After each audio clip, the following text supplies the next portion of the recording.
Welcome, friend, to this gentle journey through the corridors of power, where ambition wore silken crowns were won with wit rather than warfare. Tonight, we explore the extraordinary life of Marie de Medici, a woman whose story intertwines with the fate of France itself during one of history's most turbulent periods. Whether you're settling in for the evening or simply seeking a moment of calm, I'm grateful you've chosen to spend this time with history's most fascinating figures. If these peaceful historical narratives bring you comfort, consider subscribing as we have many more stories to share in the quiet hours ahead. This isn't some romanticized tale from a period drama. This was the reality of Renaissance Europe, where a young Italian woman would rise to become one of France's most powerful rulers, navigating deadly court intrigue and international politics with a skill that would make modern diplomats envious. Have you ever wondered how a foreign princess could arrive in a hostile court and not merely survive, but ultimately control an entire kingdom? The answer lies in understanding Marie de Medici's remarkable journey from Florentine nobility to French regent, a transformation that would reshape European politics for generations to come. What I'm about to reveal will challenge everything you thought you knew about women's roles in Renaissance society. Marie wasn't simply a queen who happened to hold power during a regency. She was a master strategist who understood that survival in the French court required more than royal blood. It demanded intelligence, ruthlessness, and an almost supernatural ability to read the intentions of those around her before they understood them themselves. Today, I'm going to take you inside the private world of a woman who wielded absolute power while maintaining the facade of feminine propriety that her era demanded. You'll discover how she built networks of loyalty that spanned continents, manipulated religious conflicts for political advantage, and created artistic legacies that still inspire wonder today. By the end of our journey together, you'll understand why Marie de Medici represents the pinnacle of political sophistication in an age when women were supposed to be silent ornaments in their husbands' courts. But before we witness her transformation into one of Europe's most formidable rulers, let me paint you the world she was born into and the forces that would shape her destiny. The year was 1575, when Marie de Medici drew her first breath in the Palazzo Pitti, that magnificent fortress of Renaissance power that dominated the Florentine skyline. The very air she breathed was thick with the scent of ambition and the subtle perfumes that masked the ever-present threat of poison. A reminder that in the Medici household, beauty and danger walked hand in hand through marble corridors lined with priceless art. Her morning routine began before dawn, in apartments that would have dazzled even the most sophisticated European courts. Marie would wake to the gentle sounds of servants moving through chambers decorated with tapestries that told stories of Medici triumphs, their golden threads catching the first light filtering through windows that overlooked gardens where every flower had been chosen for its symbolic meaning. The very walls around her whispered of power, adorned with portraits of ancestors who had transformed themselves from merchants into princes through sheer force of will and careful political calculation. As she emerged from sleep in her bed, draped with silks that had travelled from the furthest reaches of the known world, Marie would find her ladies-in-waiting already preparing the elaborate ritual that would transform her from a sleeping child into a living representation of Medici authority. These weren't simple servants, but daughters of noble families who had been carefully selected for their intelligence and loyalty, each one a potential ally or enemy depending on the shifting currents of court politics that even young Marie was learning to navigate. The process of dressing alone was a masterclass in political theatre. Every garment was chosen not merely for its beauty, but for the message it would send to the dozens of courtiers, diplomats, and petitioners who would observe her throughout the day. Her chemise, made from linen so fine it seemed to have been woven from moonbeams, represented the purity expected of a Medici daughter. Over this came layers of silk and velvet in colors that had been selected by advisors who understood that fashion was simply diplomacy conducted through fabric. The pearls that adorned her throat came from waters controlled by Spanish fleets, their very presence a reminder of the complex web of alliances and rivalries that connected Florence to the broader European political landscape. Her jewels weren't ornaments, but statements. Each precious stone carefully chosen to communicate her family's wealth, taste, and international connections to anyone sophisticated enough to read such signals. But perhaps most remarkable was Marie's education, conducted in private chambers, where she would spend hours each day absorbing knowledge that most women of her era would never encounter. Her tutors weren't simple scholars, but internationally renowned intellectuals who had been recruited specifically to prepare her for a role that extended far beyond the traditional expectations of noble wives and mothers. In the morning hours, she would practice languages with native speakers who had been brought to Florence specifically for this purpose. Her French lessons were conducted by poets and diplomats who could teach her not merely vocabulary and grammar, but the subtle art of court conversation, where a single misplaced word could trigger international incidents. She mastered Latin with scholars who understood that access to classical learning was essential for anyone who hoped to participate in the intellectual debates that shaped European politics. Her afternoons were devoted to more practical arts that would prove invaluable in her future role as a ruler. She learned to read financial documents with Medici bank officials who explained how money flowed between nations and how economic pressure could be applied more effectively than military force. She studied maps with explorers and merchants who described distant lands and their resources, building the geographical knowledge that would later inform her foreign policy decisions. Music and dancing weren't merely cultural accomplishments, but essential diplomatic tools. Marie learned to play instruments and perform dances from across Europe, understanding that shared cultural experiences could create bonds between nations that formal treaties could never achieve. When she danced, she was practicing the art of reading body language and social dynamics that would serve her well in environments where spoken words often conveyed less truth than subtle gestures and meaningful glances. The evenings brought perhaps the most crucial education of all, as Marie would observe her family conducting the business that made the Medici name synonymous with power throughout Europe. She would sit quietly in corners of rooms where international politics were discussed with the same casual precision that other families might apply to planning dinner menus. She learned to listen for what wasn't being said, to notice when smiles failed to reach eyes, and to understand that in the world she was being prepared to enter, survival depended on anticipating threats before they fully materialized. Dinner itself was a theatrical performance where every aspect had been choreographed to reinforce Medici authority. The food served came from across the known world, each dish a reminder of the family's international reach and sophisticated taste. Conversations flowed seamlessly between languages as diplomats and scholars from across Europe gathered around tables laden with silver that had been crafted by the finest artisans money could command.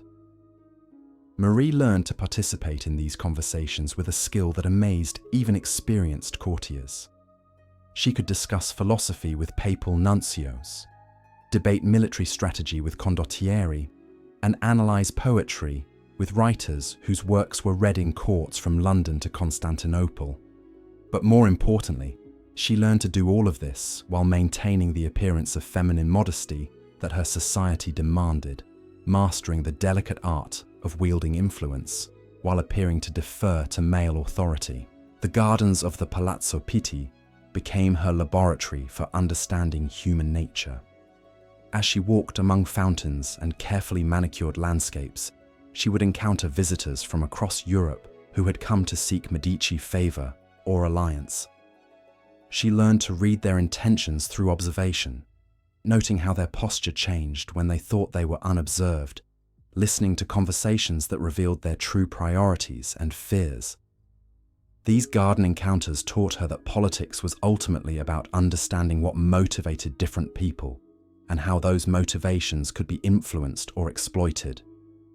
A German prince seeking marriage alliance might be driven by financial desperation masked as romantic interest. A French diplomat might be more concerned with personal advancement than national policy.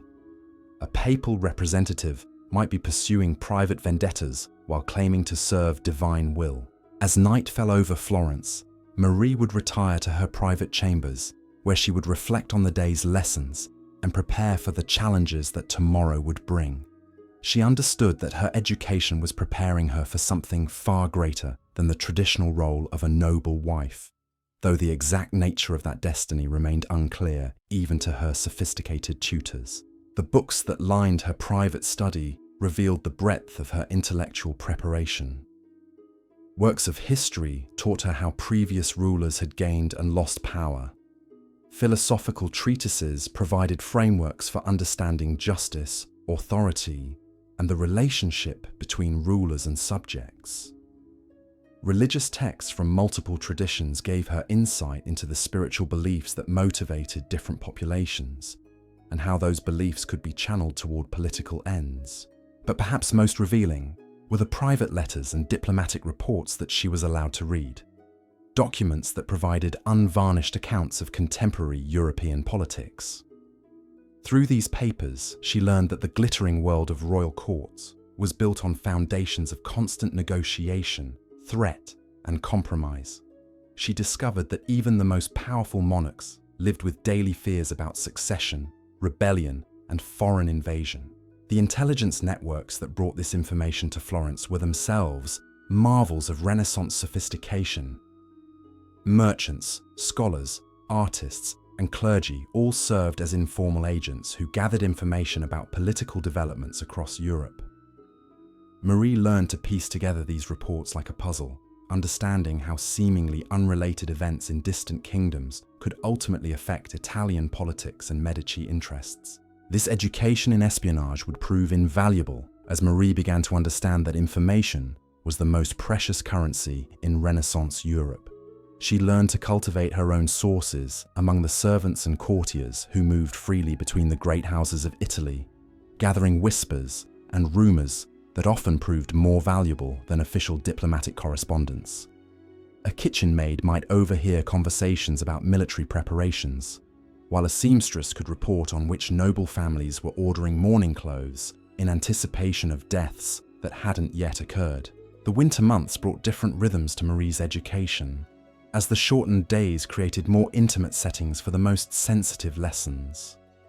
By candlelight in rooms warmed by massive fireplaces that consumed entire tree trunks, she would meet with her most trusted advisors to discuss matters too delicate for daylight conversations. These sessions taught her the arts of deception and misdirection that would become essential tools in her arsenal of power.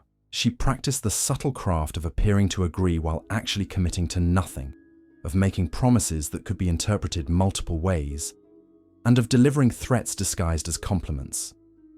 Her tutors would present her with hypothetical scenarios drawn from real diplomatic situations, challenging her to navigate complex negotiations where every word carried potentially fatal consequences for thousands of people. The mastery of emotional control became perhaps her greatest weapon. Marie learned to maintain perfect composure while receiving news that would have sent lesser nobles into fits of rage or despair. When messengers brought reports of military defeats, political betrayals, or family scandals, she trained herself to show only the reactions that would serve her strategic purposes. Genuine emotion became a luxury she could rarely afford, saved for the rarest moments of complete privacy. Her correspondence during these formative years reveals a young woman already thinking in terms that would have impressed seasoned diplomats.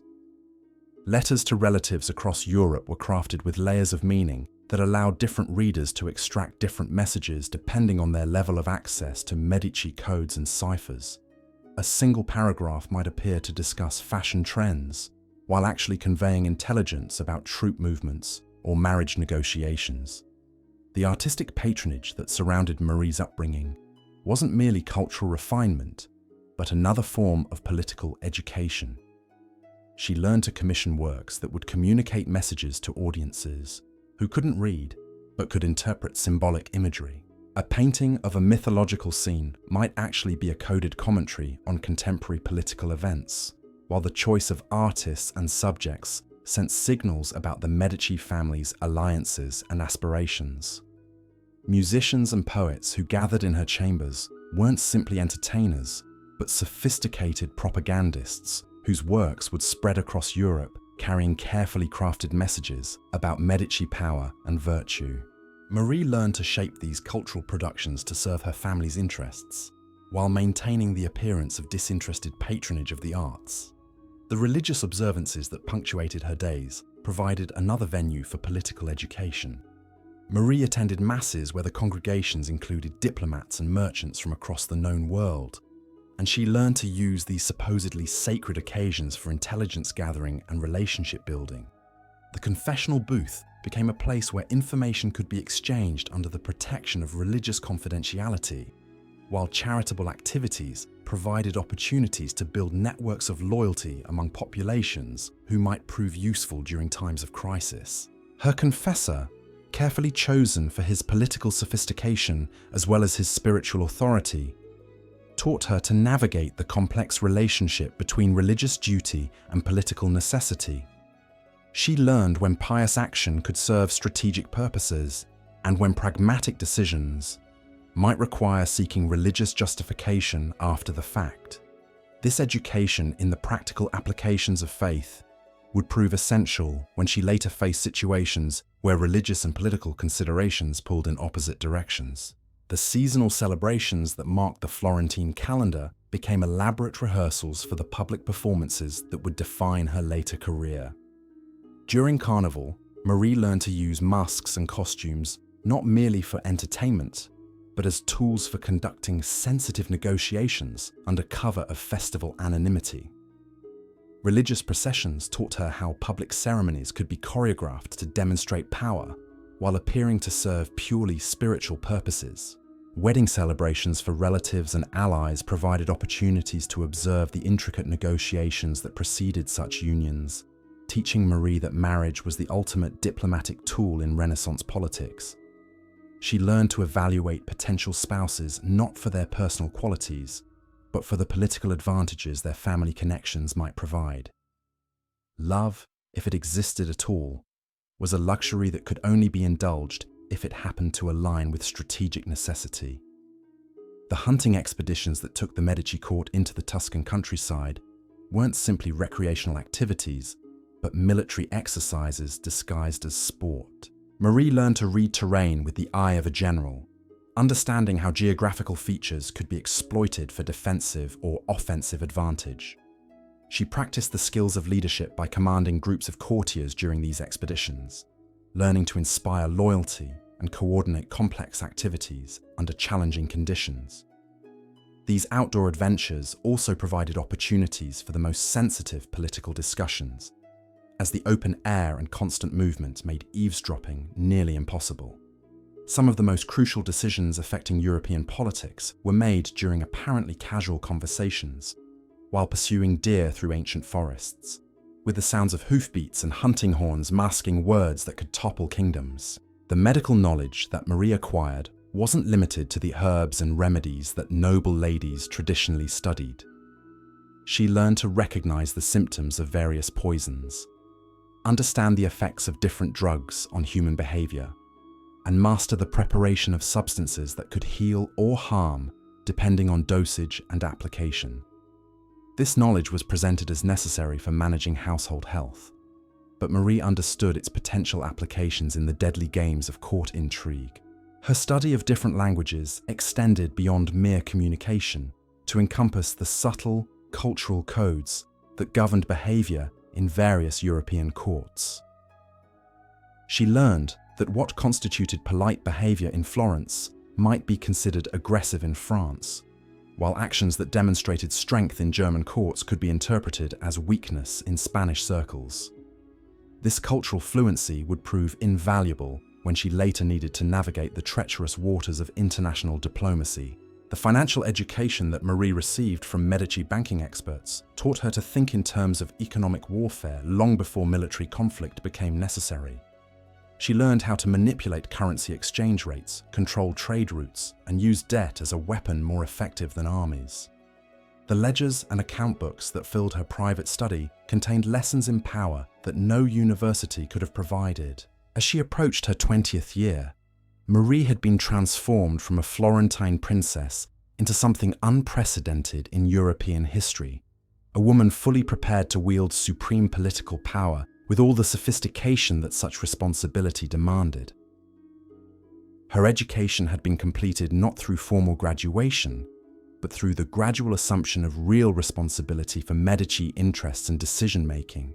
The letters that began arriving from French representatives in 1599 would put all of this preparation to the ultimate test, as Marie faced the prospect of leaving everything she had known to enter the most dangerous court in Europe as the wife of a king whose previous queen had died under mysterious circumstances. The teenage girl who had learned politics through games and exercises was about to discover whether her education had truly prepared her for the deadly realities of French royal power. The decision to accept King Henry IV's marriage proposal was not made in a single dramatic moment, but rather emerged through months of careful deliberation, conducted in chambers where the weight of European politics pressed down like incense-heavy air during Sunday Mass. Marie understood that this choice would determine not only her personal fate, but potentially the future balance of power between Catholic and Protestant forces across the continent.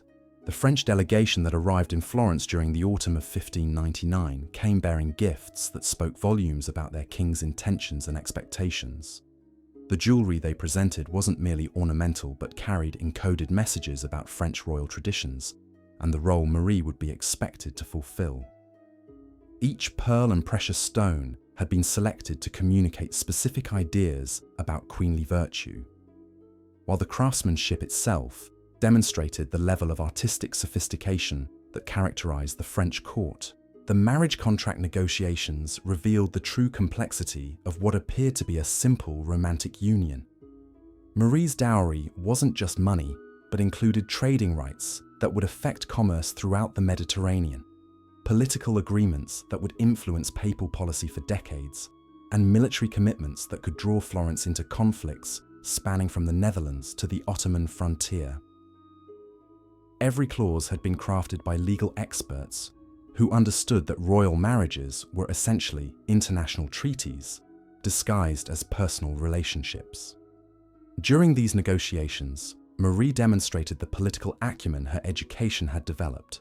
She insisted on maintaining certain Florentine customs within the French court, understanding that preserving elements of her original identity would provide her with psychological anchors during the inevitable periods of isolation and hostility she would face as a foreign queen.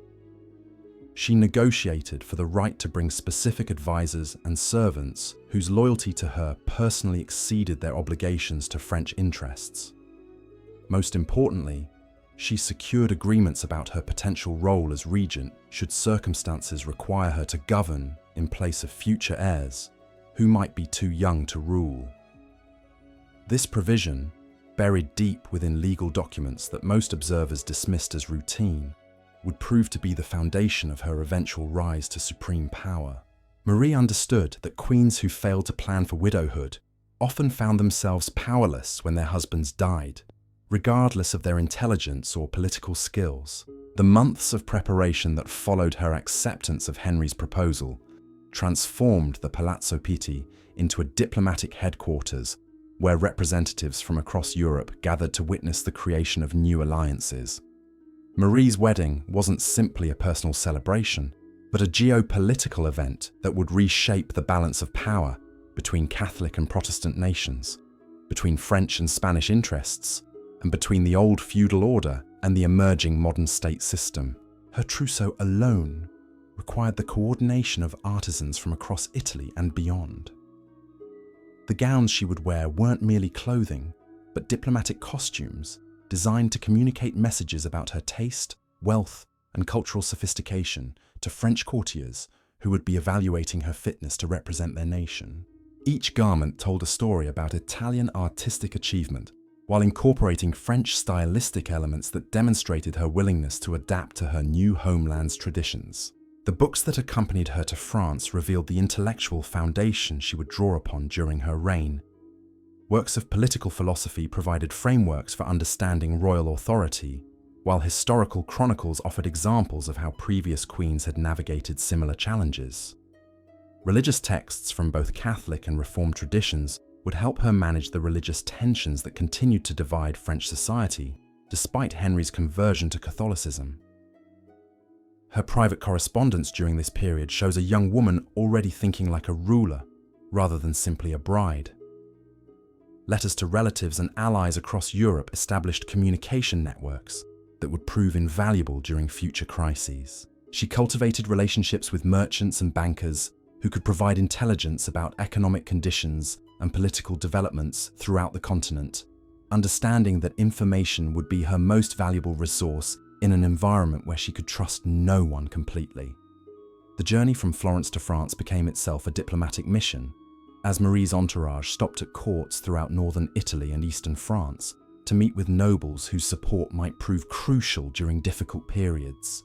These encounters weren't social visits, but carefully orchestrated political theatre designed to introduce Marie to potential allies, while demonstrating French royal power to populations who had never seen such magnificence. Each city that welcomed her procession had been selected for strategic reasons.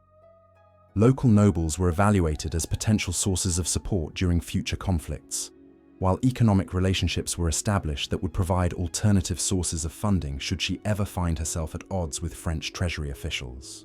Marie understood that queens who depended entirely on their husband's resources often discovered their vulnerability when political circumstances changed. The elaborate ceremonies that marked her progress through France served multiple purposes beyond simple celebration. They allowed her to observe French customs and social hierarchies, identifying which traditions she would need to respect and which might be modified to serve her purposes. More importantly, they provided opportunities for French nobles to evaluate their future queen, beginning the complex process of relationship building that would determine her effectiveness once she reached Versailles. Her first private meeting with Henry IV took place in a chateau outside Paris, where they could speak without the constant observation that would characterize their public interactions. This conversation revealed a monarch far more sophisticated than the popular image of a rough soldier king might suggest. Henry understood that his marriage to Marie was primarily political, but he also recognized that successful political marriages required genuine partnership between spouses who might need to trust each other during life-threatening crises. The king's candid discussion of French court politics provided Marie with intelligence that no amount of preparation could have supplied. He described the factional divisions that continued to threaten royal authority, identified nobles whose loyalty remained questionable despite their public protestations of devotion, and explained the financial pressures that limited his ability to reward supporters or punish enemies. This information would prove invaluable as Marie began to navigate the treacherous world of French royal politics. Henry's assessment of her capabilities revealed his hope that Marie would become more than a ceremonial queen. He needed a partner who could manage diplomatic relationships with Italian states, maintain connections with Catholic authorities who remained suspicious of his conversion, and potentially serve as regent if military campaigns or political crises required his absence from the capital. Marie's education had prepared her for exactly these responsibilities, though both she and Henry understood that theoretical knowledge would prove insufficient without practical experience.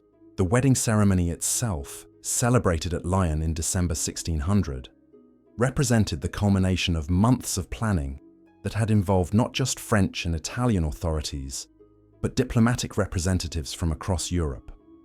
The guest list read like a catalogue of continental power, with each invitation carrying political significance that extended far beyond social courtesy.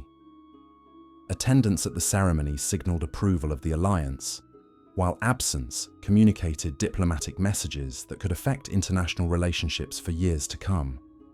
The religious service was conducted with careful attention to both Catholic and Reformed sensibilities, reflecting the religious complexity that continued to characterize French society. Marie's vows weren't simply personal promises. but political commitments that bound her to defend French interests, even when they might conflict with her Italian heritage or personal preferences. The ceremony marked her transformation from Medici princess to French queen, a change in identity that would require constant vigilance to maintain. The festivities that followed the wedding provided Marie with her first comprehensive introduction to the French nobility, whose cooperation would be essential for effective governance. Each conversation was simultaneously social pleasantry and political negotiation, as nobles sought to establish relationships with the new queen, while evaluating her potential as an ally or threat to their interests. Marie's responses revealed her understanding that every word would be analysed for indications of her political priorities and personal character. The gifts presented to the royal couple told stories about the diplomatic relationships that connected France to the broader European community. Italian city-states sent artworks that celebrated the cultural achievements of Marie's homeland, while demonstrating their continued friendship with French interests. German princes offered military equipment that suggested potential alliances in future conflicts, while Spanish representatives presented items that maintained diplomatic courtesy while revealing nothing about their true intentions. Marie's establishment of her household within the royal court required negotiations that were themselves political exercises. Her choice of ladies-in-waiting needed to balance personal loyalty with strategic advantage, selecting women whose family connections could provide intelligence and influence, while ensuring that none possessed sufficient power to threaten her position. Each appointment sent messages about her priorities and understanding of French social hierarchies. The apartments assigned to her within the royal palaces became centres of political activity, where she could conduct the business of queenship away from the constant observation that characterised public court life. These private spaces were decorated with artworks and furnishings that communicated messages about her taste and priorities to the constant stream of visitors who sought her favour or influence. Every element was chosen for its symbolic significance as well as its aesthetic appeal. Her daily routine as queen established patterns that would define her relationship with French political life for years to come. Morning audiences provided opportunities to hear petitions and dispense favours that built networks of loyalty throughout the kingdom. Afternoon consultations with advisors allowed her to gather intelligence about domestic and international developments that might affect royal policy. Evening entertainments served as diplomatic venues where sensitive negotiations could be conducted under cover of social activity. The birth of the future Louis XIII in 1601 transformed Marie's position within the French court from foreign bride to mother of the heir, providing her with new sources of influence while creating additional vulnerabilities. Her role in the prince's education would allow her to shape the future king's understanding of politics and governance, but it also made her a target for nobles who might prefer different approaches to royal authority. Motherhood brought both power and peril in equal measure. The elaborate christening ceremony for the Dauphin became another opportunity for diplomatic theatre, as representatives from across Europe gathered to witness the continuation of the Bourbon dynasty. Marie's management of these festivities demonstrated her growing sophistication in using ceremonial events to advance political objectives while maintaining the appearance of purely social celebration. Each detail was choreographed to send specific messages about French royal power and international relationships. Her correspondence during this period reveals increasing confidence in her ability to influence French policy through careful cultivation of relationships with key officials and nobles. Letters to Italian relatives maintained connections that could prove valuable during international crises, while communications with French administrators established her credentials as someone whose opinions deserved serious consideration on matters of state policy. The intelligence networks that Marie began developing during her early years as queen would eventually provide her with information superior to that available to many government officials. Servants, merchants, diplomats, and clergy all contributed pieces to the puzzle of European politics that she assembled in private chambers, where maps and documents covered tables like battle plans. Understanding the motivations and capabilities of foreign rulers became as important to her as managing domestic French politics. Her patronage of artists and writers wasn't merely cultural refinement, but another tool for political influence. The works she commissioned told stories about French royal virtue, while establishing connections with intellectual communities whose opinions could influence public perception of royal policy. Poets and painters became inadvertent propagandists, whose creations shaped how both French subjects and foreign observers understood the character and capabilities of their queen. The economic knowledge that Marie applied to her role as queen proved as valuable as her diplomatic and political skills. She understood how taxation policies affected different social groups, how trade relationships influenced international alliances, and how monetary policies could be used to reward friends while punishing enemies. Her input on financial matters demonstrated competence that surprised ministers who had assumed queens concerned themselves only with ceremonial responsibilities. The religious challenges that continued to divide French society provided Marie with opportunities to demonstrate her political sophistication while building relationships with Catholic authorities who remained influential throughout Europe. Her careful balance between supporting Catholic interests and maintaining the religious tolerance that Henry IV had established revealed understanding of the delicate compromises required for effective governance in a religiously divided nation. By 1610, Marie had transformed herself from foreign bride into an integral component of French royal authority, with relationships and capabilities that extended far beyond the traditional expectations of queenly behavior. Her preparation for the responsibilities that would soon fall to her was nearly complete, though she could not have anticipated that destiny would arrive through the blade of an assassin rather than the natural progression of royal succession. The morning of May 14th, 1610 began like any other in the royal apartments, with Marie stirring to the familiar sounds of servants moving through corridors lined with Flemish tapestries that caught the early light filtering through diamond-paned windows.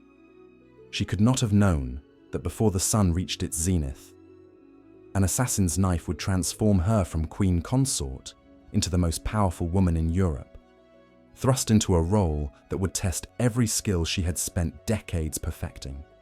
The news reached her through whispered words from her most trusted lady-in-waiting, who had received the terrible information from a palace guard whose face bore the ashen pallor of someone who had witnessed history's violent turn.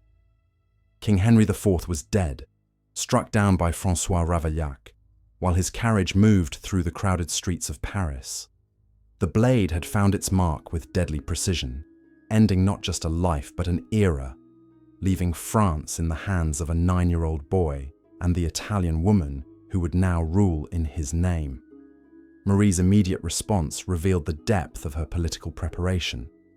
Rather than collapsing into grief or panic as many expected, she moved with the calculated precision of someone who had always understood that this moment might arrive without warning. Her first actions were not emotional but strategic, designed to secure her position and maintain governmental stability during the crucial hours when news of the king's death would spread throughout the kingdom like wildfire through dry timber. Within moments of receiving confirmation of Henry's assassination, Marie had dispatched trusted messengers to key military commanders throughout France, each carrying identical letters that confirmed the continuity of royal authority under her regency. These communications had been prepared months earlier as contingency plans, demonstrating her understanding that successful rulers must always anticipate the unthinkable. The letters emphasized that governmental functions would continue uninterrupted, that existing policies would be maintained, and that any challenges to royal authority would be met with decisive force. Her transformation of the royal apartments into a command center revealed organizational capabilities that impressed even seasoned administrators, who had initially questioned whether a foreign-born queen possessed the skills necessary for effective governance. Maps appeared on tables that had previously held only decorative objects, while secretaries took positions at desks where correspondence could be drafted and dispatched with military efficiency. The ornate chambers that had served ceremonial purposes became the nerve center of French political power.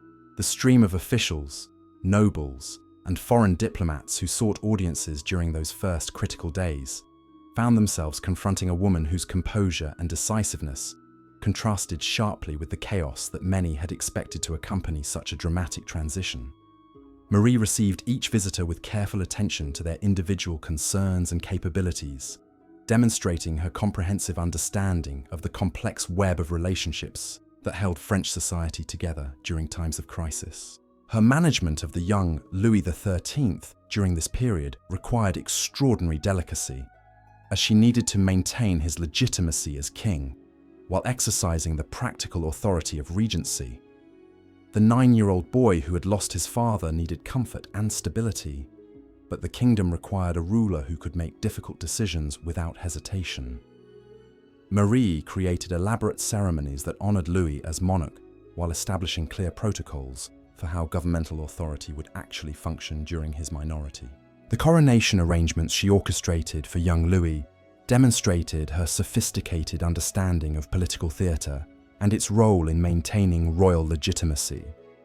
Every aspect of the ceremony was designed to emphasize continuity with French traditions, while subtly establishing her own authority as regent. The guest lists, seating arrangements, and ceremonial protocols all served dual purposes of honoring the new king and introducing European observers to the reality of female political power exercised with unprecedented sophistication.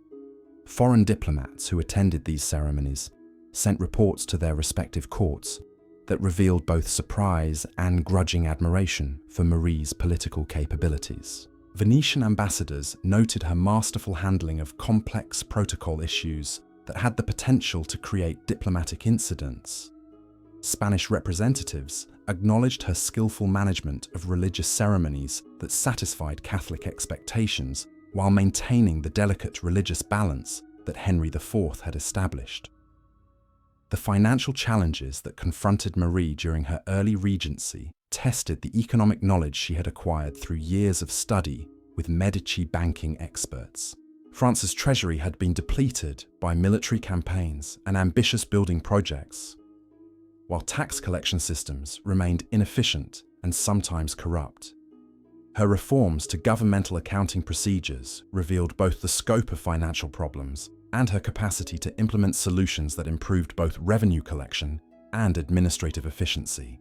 Her private study sessions during this period took place in chambers illuminated by dozens of candles that cast dancing shadows across documents that contained information about every aspect of French governmental operations.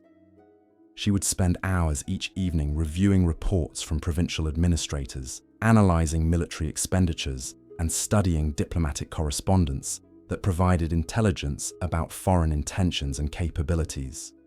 These solitary hours of concentrated work prepared her for the public performances of authority that defined her daily routine.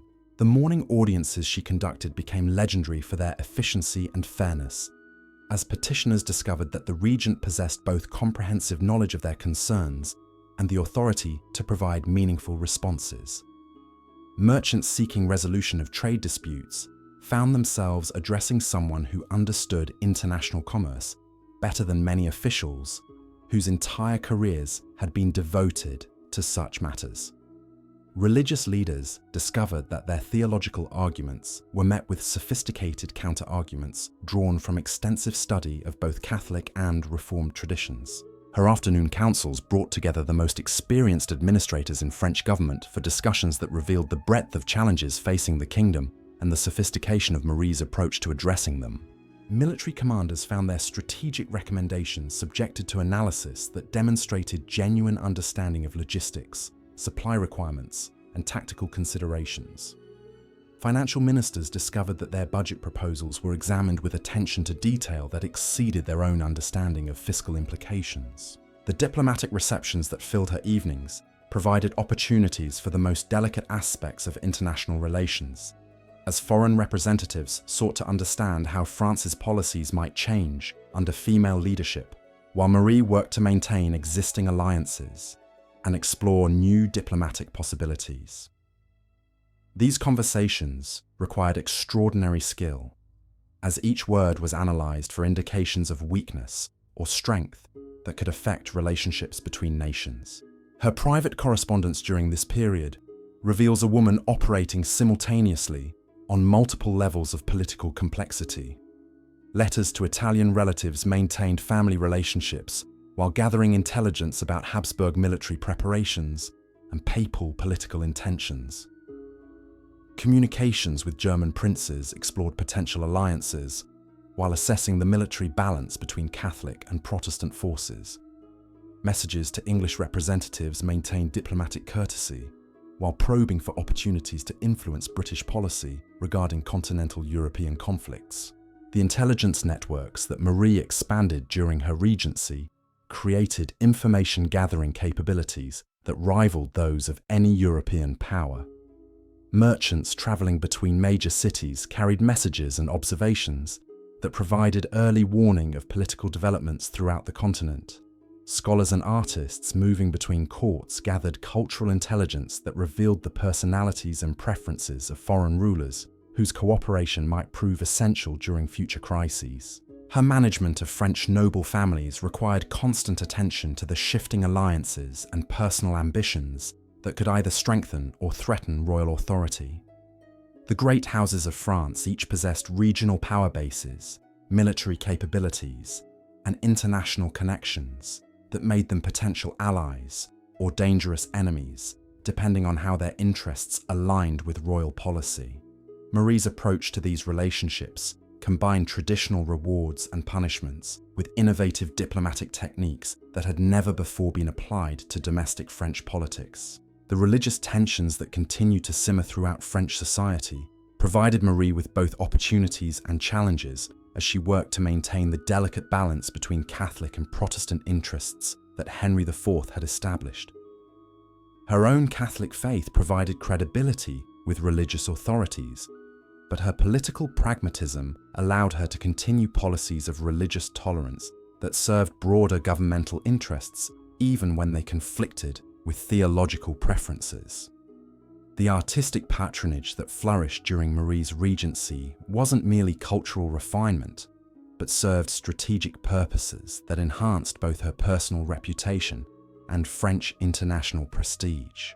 The paintings, sculptures, and architectural projects she commissioned told stories about royal virtue and French cultural achievements that influenced how both domestic subjects and foreign observers understood the character of her government. Artists became inadvertent diplomats whose works carried political messages across international boundaries. The economic policies she implemented during this period demonstrated understanding of how governmental decisions affected different social groups and how those effects could be managed to build political support while improving overall national prosperity.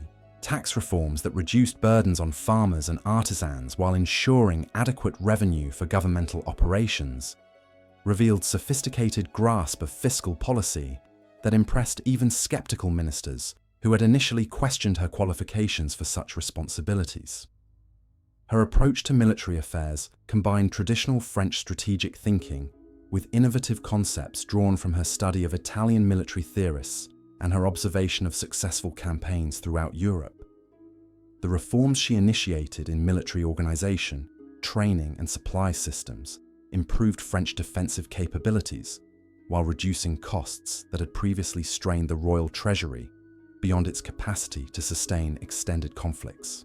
The educational initiatives that Marie supported during her regency reflected her understanding that long-term political stability required populations capable of participating effectively in increasingly complex economic and social systems. The schools and universities she funded weren't merely charitable activities, but investments in human capabilities that would strengthen French society for generations to come. Her management of court life during this period balanced the ceremonial requirements that maintained royal dignity with the practical necessities of conducting governmental business efficiently. The elaborate rituals and entertainments that characterized daily palace routine served multiple purposes beyond simple display, providing venues for diplomatic negotiations, intelligence gathering, and relationship building that would have been impossible through formal governmental channels. The seasonal rhythms that structured Marie's regency reflected both French traditions and innovative approaches to governmental administration that maximized effectiveness while maintaining popular support. Winter months were devoted to intensive policy development and diplomatic planning, while summer campaigns allowed her to travel throughout France, building relationships with regional leaders and observing local conditions firsthand. Her personal routine during this demanding period required extraordinary physical and mental stamina, as she maintained schedules that would have exhausted much younger individuals. Dawn brought private prayer and meditation that provided spiritual preparation for challenges that tested both her faith and her political judgment. Morning hours were devoted to administrative work that required concentrated attention to complex details that could affect thousands of lives through seemingly minor decisions. Midday audiences provided opportunities for direct contact with French subjects whose concerns and complaints revealed the real-world effects of governmental policies. Afternoon consultations with advisors allowed for detailed discussion of issues too sensitive for larger meetings, while evening entertainment served diplomatic purposes that advanced French interests through cultural rather than military means. The physical demands of regency required Marie to maintain health and energy through careful attention to diet, exercise, and rest, despite pressures that made such self-care seem selfish. Her private physicians noted her remarkable resilience under stress that would have broken less prepared individuals, attributing her stamina to the comprehensive physical training she had received during her Florentine education. The emotional challenges of ruling alone tested psychological resources that Marie had been developing throughout her adult life. The isolation that accompanied supreme authority meant that she could trust no one completely, requiring her to make decisions that affected millions of people while bearing ultimate responsibility for outcomes that might not become apparent for years or decades. Her relationship with young Louis XIII during this period required extraordinary sensitivity, as she needed to prepare him for eventual assumption of royal authority while maintaining her own effectiveness as regent. The education she provided him combined traditional royal training with innovative approaches that reflected her understanding of how European political systems were evolving in response to new challenges and opportunities. The legacy that Marie began building during these early years of regency would establish precedents for female political authority that influenced European governmental development for centuries to come. Her demonstration that women could exercise supreme power effectively challenged assumptions about gender and political capability that had limited human potential throughout recorded history, while her specific achievements in diplomacy, administration, and military affairs provided concrete examples of how traditional limitations could be transcended through preparation, intelligence, and unwavering determination. The transformation that Marie underwent during her transition from queen consort to regent revealed capabilities that surprised even those who had known her longest and observed her most carefully. The young woman who had arrived in France as a foreign bride had become a ruler whose political sophistication exceeded that of most male contemporaries, proving that exceptional individuals could overcome seemingly insurmountable obstacles through careful preparation and strategic vision. As her regency progressed through its first challenging years, Marie would face tests that would require every skill she had developed and every alliance she had built during her remarkable journey from Florentine princess to French ruler. The political and military crises that lay ahead would determine whether her unprecedented rise to power represented a temporary historical anomaly or the beginning of a new era in which traditional limitations on human potential could be transcended through exceptional individual achievement combined with favorable historical circumstances. The young mother who had assumed supreme authority over Europe's most powerful kingdom while maintaining the facade of serving her son's interests had already accomplished what no woman in European history had achieved. But her greatest challenges and most significant achievements still lay ahead, in the uncertain years that would test her abilities against forces that had destroyed previous rulers who possessed every traditional advantage except the intelligence, preparation, and strategic vision that had become Marie de Medici's most powerful weapons in the deadly game of Renaissance politics. Politics. The winter of 1612 brought with it the kind of bone-deep cold that penetrated even the thickest tapestries hanging in the royal apartments. And with it came challenges that would test every political lesson Marie had ever absorbed during her years of careful preparation. The Regent's Day began in darkness, as it had every morning since Henry's assassination, with the soft whisper of servants lighting fires in chambers where the breath of sleeping courtiers formed small clouds in the frigid air. Her morning routine had evolved into a ritual of power that began before dawn in private chambers, where no courtier was permitted to witness the transformation of a grieving widow into the most formidable political force in Europe. Marie would rise from a bed warmed by stones heated in kitchen fires, her feet finding slippers lined with ermine that had been gifts from Russian merchants seeking favorable trade agreements. The very act of dressing became a daily assertion of authority, as each garment was selected not for comfort, but for the message it would convey to the hundreds of observers who would scrutinize her appearance for signs of weakness or strength.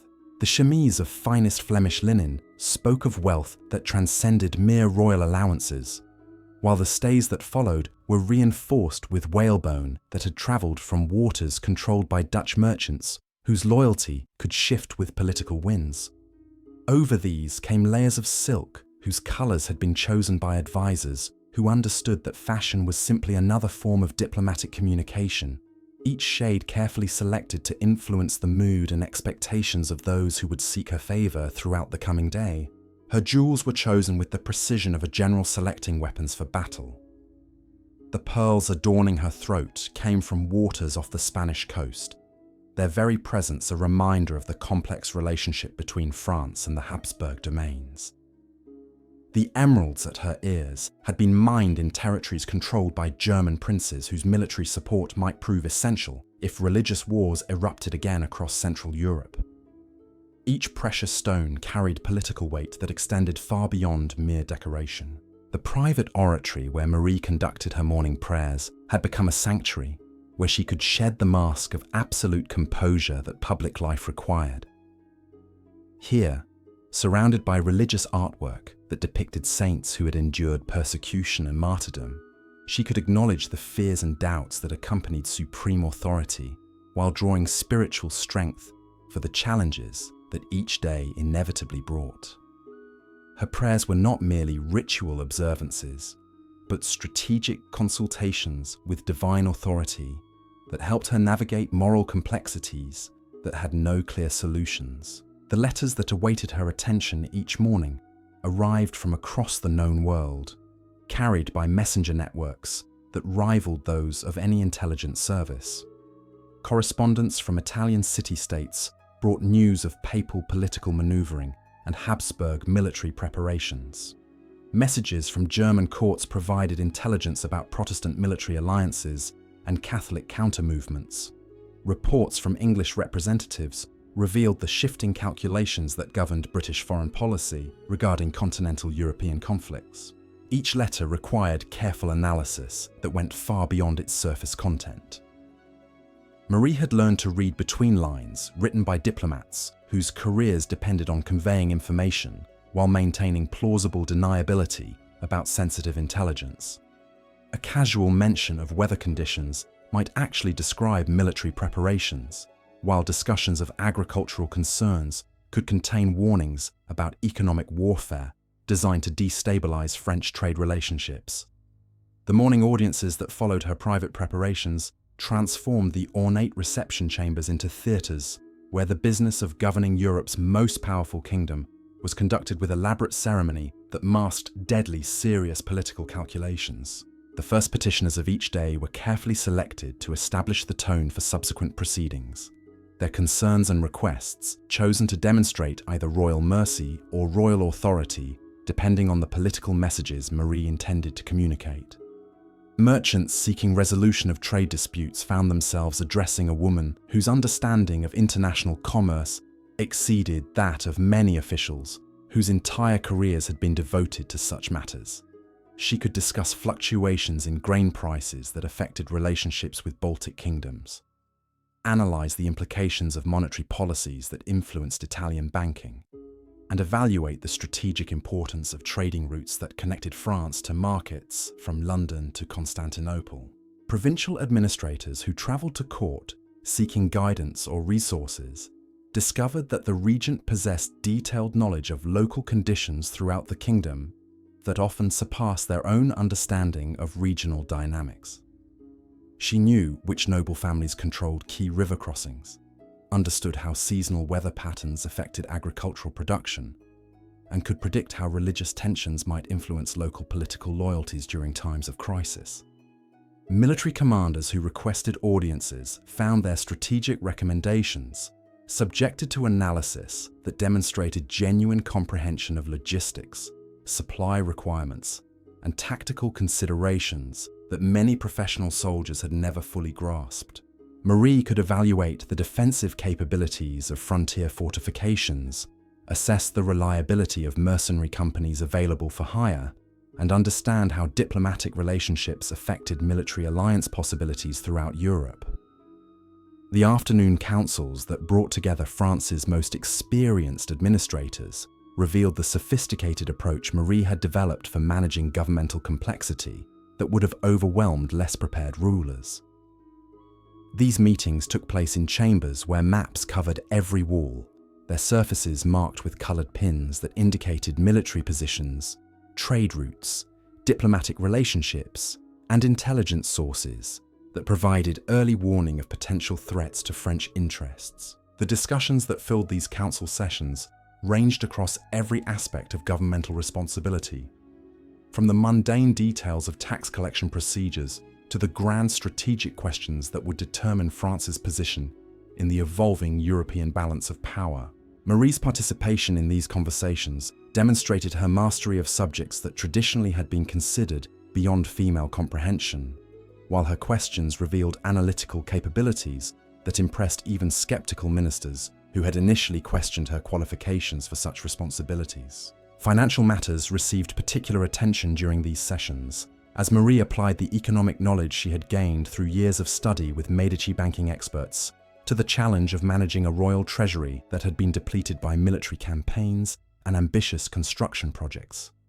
She understood how taxation policies affected different social groups, how monetary decisions influenced international trade relationships, and how fiscal discipline could be maintained without triggering the kind of popular unrest that had destroyed previous governments.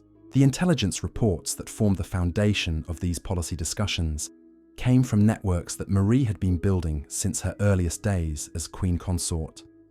Servants who worked in noble households throughout France provided information about aristocratic political discussions and family financial conditions. Merchants traveling between major cities carried observations about regional economic conditions and local political sentiments. Diplomats stationed in foreign courts sent coded messages about international developments that might affect French interests. Religious authorities, who maintained contacts throughout Catholic Europe, contributed intelligence about papal policy discussions and Habsburg political calculations. Protestant ministers whose congregations included influential merchants and administrators provided insights into Reformed community attitudes toward royal policies.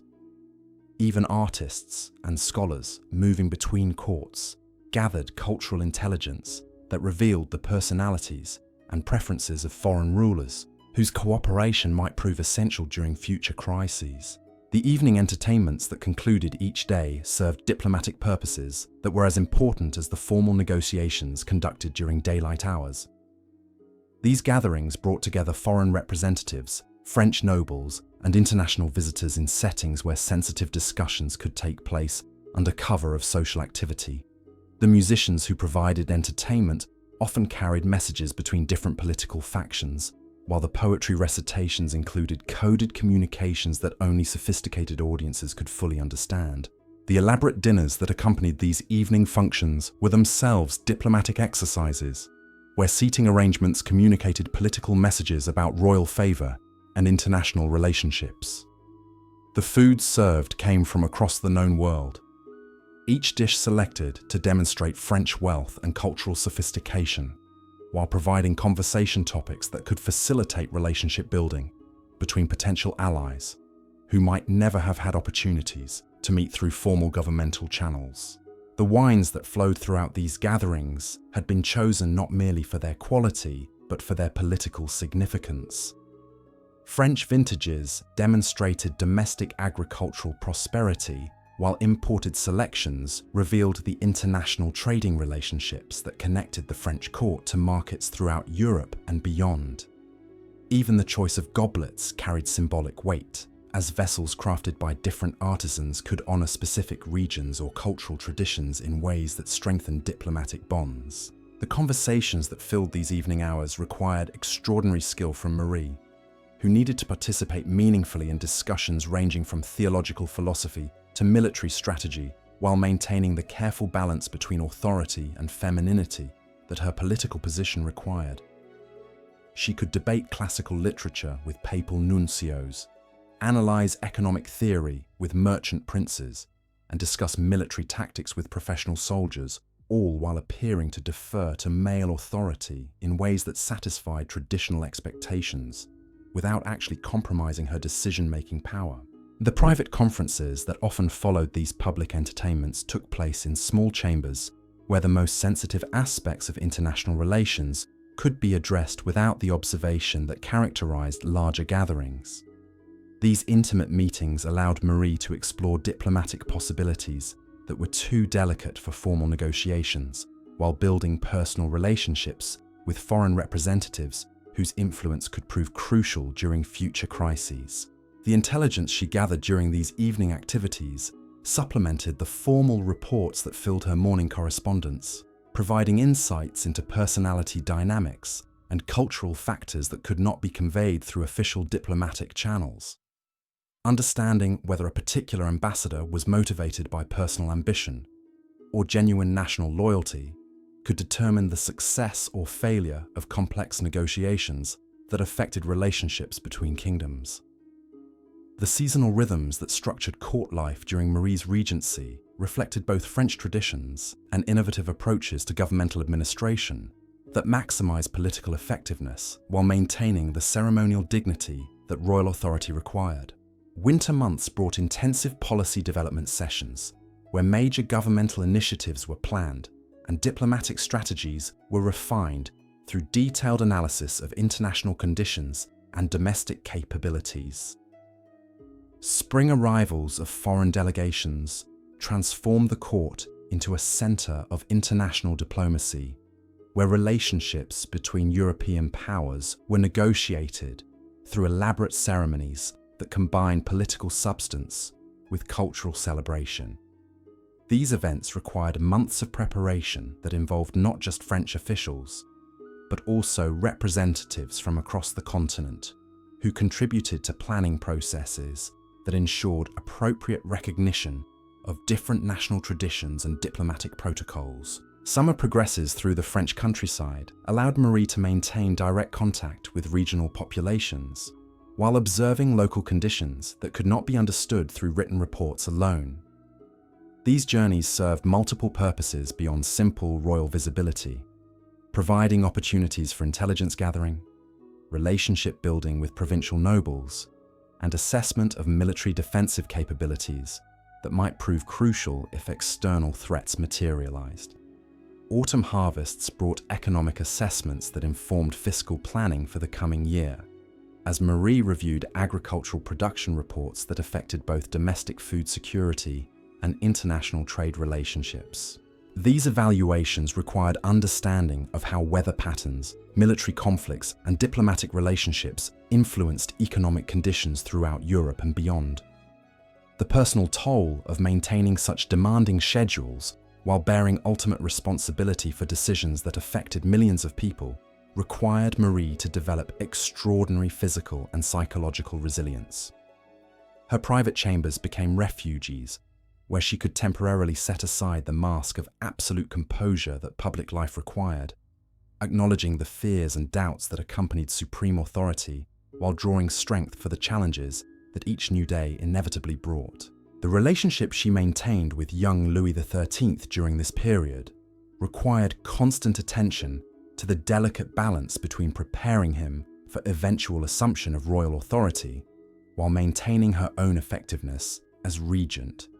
The education she provided him combined traditional royal training with innovative approaches that reflected her understanding of how European political systems were evolving in response to new challenges and opportunities that previous generations of rulers had never confronted.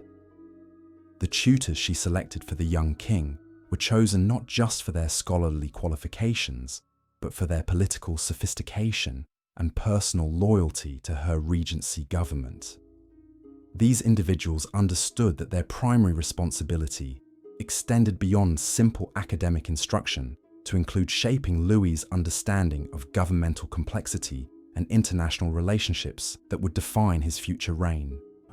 The ceremonies that marked significant moments in Louis's development were orchestrated to serve dual purposes of honoring his position as king while reinforcing the practical authority that Marie exercised as regent. Each public appearance was carefully choreographed to demonstrate continuity with French royal traditions, while subtly establishing expectations about how authority would function during his minority.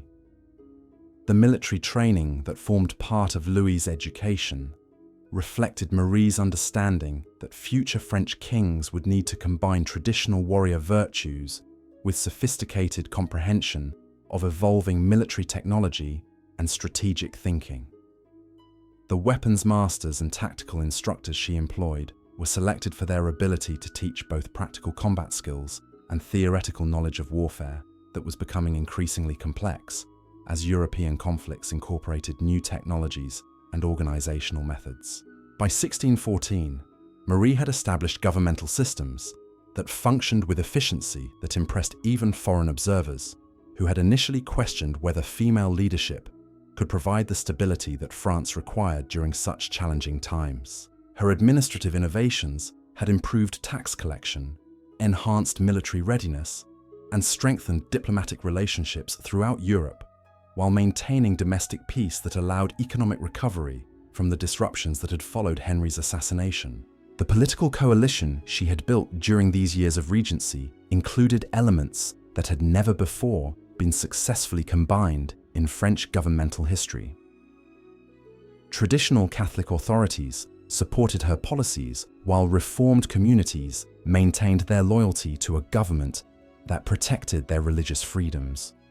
Merchant classes prospered under economic policies that encouraged trade, while noble families found their regional authority respected within a national framework that prevented the kind of aristocratic conflicts that had weakened previous regimes. The international reputation that Marie had developed during her years as regent reflected recognition throughout Europe that France had acquired leadership that combined traditional royal authority with innovative approaches to the challenges that confronted all European powers during this period of religious and political transformation. Foreign courts that had initially viewed her regency with suspicion now sought her alliance and counsel on matters that affected the broader continental balance of power.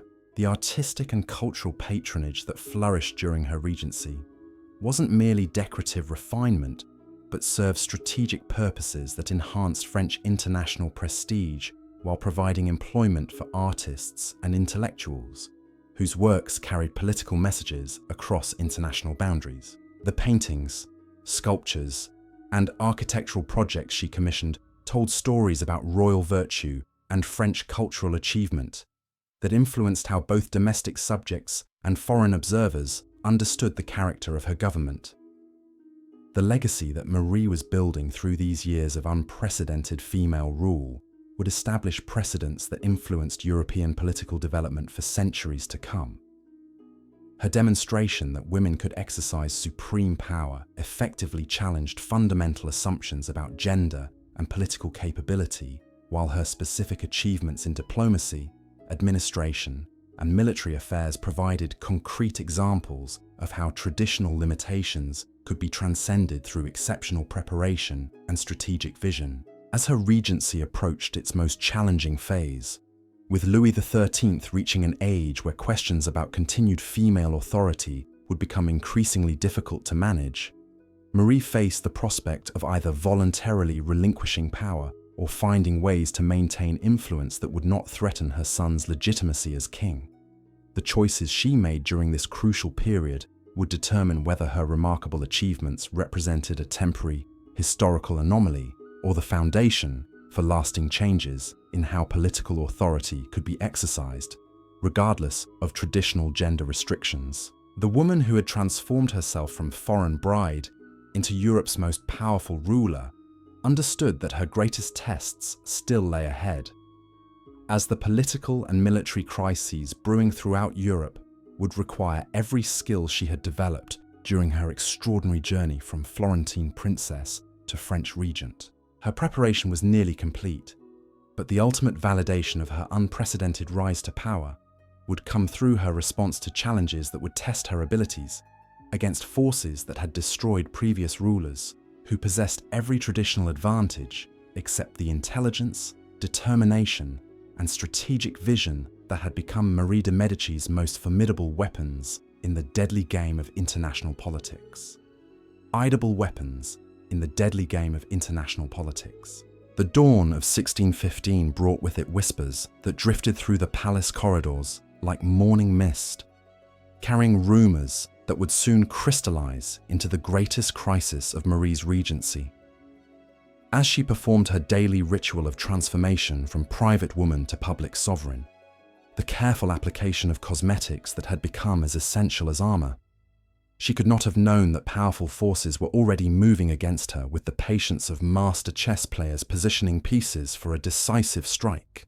The morning routine that had sustained her through 4 years of regency began as always in chambers, where candlelight danced across mirrors that reflected not just her physical appearance, but the weight of absolute authority that she had learned to wear as naturally as the ropes of pearls adorning her throat.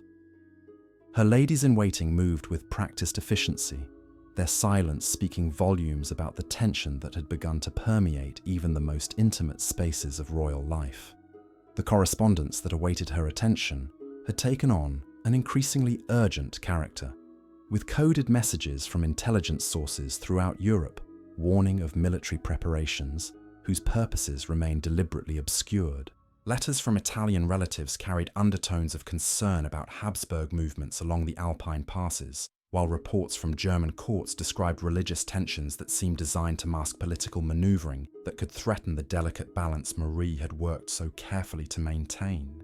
The young Louis XIII, who appeared for his morning lessons, bore little resemblance to the grieving child she had comforted after his father's assassination. At 14, he possessed the lean build and restless energy of adolescence, but his eyes held depths that spoke of premature awareness of the complexities surrounding his position as king in name, while his mother wielded actual power. The tutoring sessions that had once been straightforward academic exercises had evolved into subtle negotiations where every discussion of history or philosophy carried implications about present governmental arrangements. His questions during these private meetings revealed an intelligence that both pleased and concerned Marie, as she recognized the same analytical capabilities that had served her so well now being applied to evaluation of her own authority. When he inquired about historical precedents for regency governments, she understood that he was not seeking academic knowledge, but rather exploring the boundaries of their current relationship. His interest in military strategy reflected not boyish fascination with warfare, but serious consideration of the forces he might someday need to command. The breakfast ritual that followed these educational sessions had become a careful choreography, where every gesture carried political significance that extended far beyond the immediate family circle.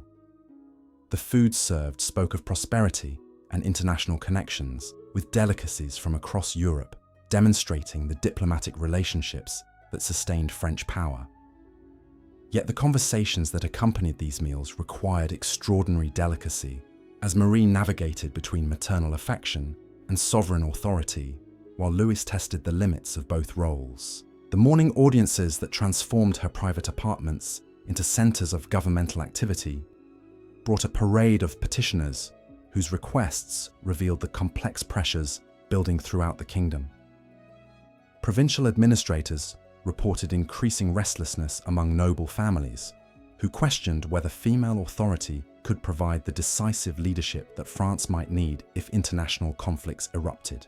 Military commanders described recruitment challenges that suggested popular confidence in royal leadership was beginning to waver despite the prosperity and peace that had characterized her regency. Merchants seeking resolution of trade disputes found themselves caught between loyalty to a government that had protected their interests and concerns about how foreign powers might exploit any perceived weakness in French leadership. Their carefully worded petitions revealed anxiety about economic relationships that could be disrupted if political instability undermined the international reputation that Marie had worked so diligently to establish.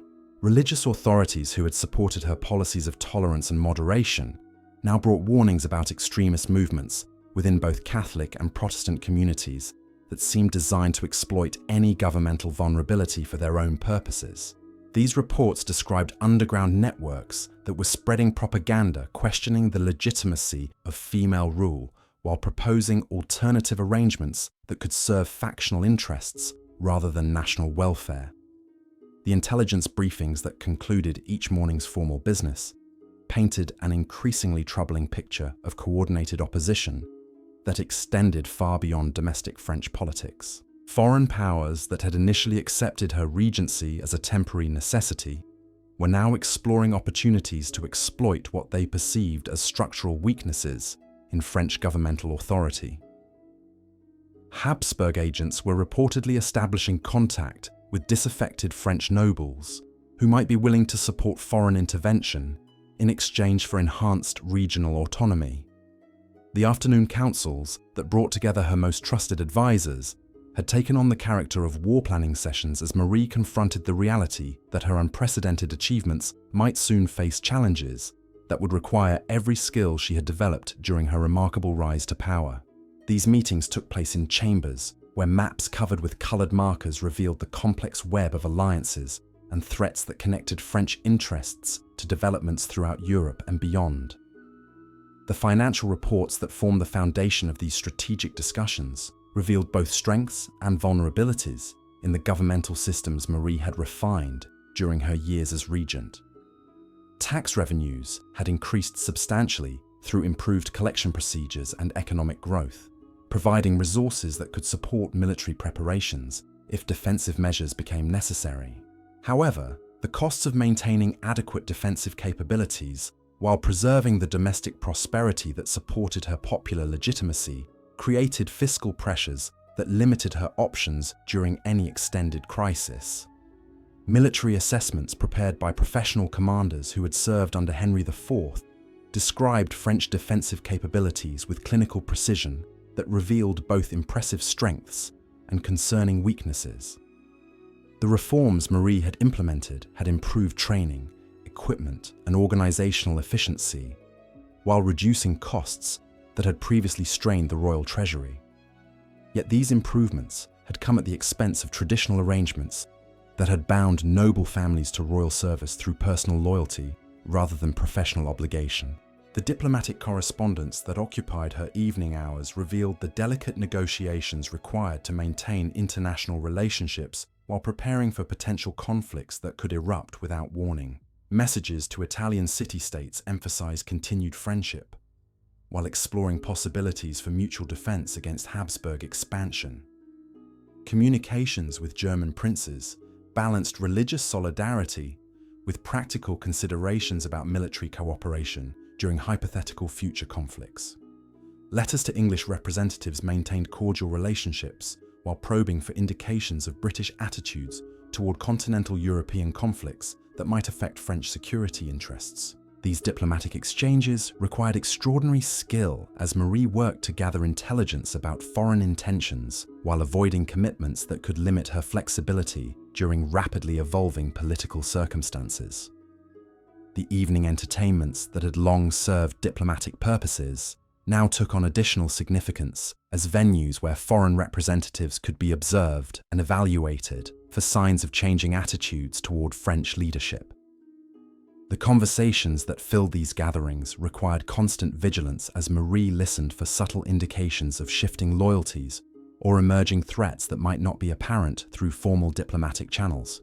The musicians who provided entertainment during these social functions often carried messages between different political factions, while the poetry recitations included coded communications that revealed information about domestic opposition movements and their international connections.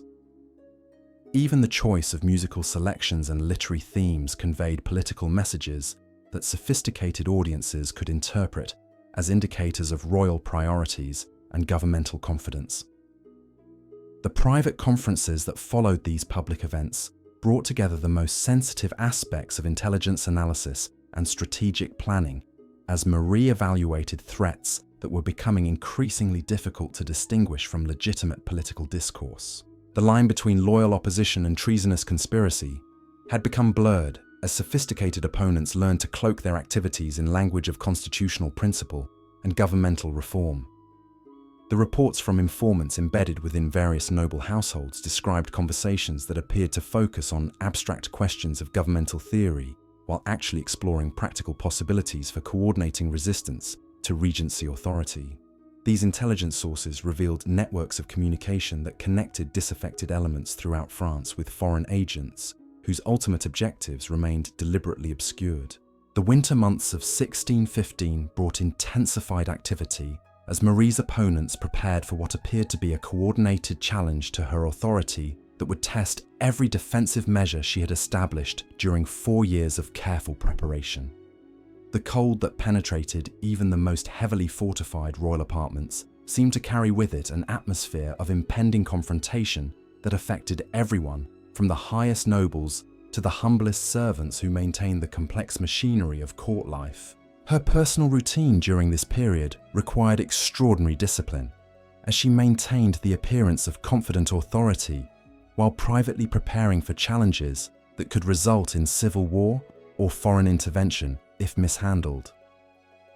The morning prayers that began each day had become sessions of spiritual preparation for decisions that could affect not just her own fate, but the future of French civilization itself. The correspondence that filled her desk each morning brought increasingly urgent warnings from intelligence sources throughout Europe about military preparations whose timing suggested coordination among enemies who had previously operated independently. Habsburg forces were reportedly concentrating near French frontiers, while internal opposition movements accelerated their recruitment efforts among populations that had grown complacent during years of peace and prosperity. The young Louis XIII, who joined her for breakfast conversations, now demonstrated awareness of political tensions that he had previously ignored or failed to understand.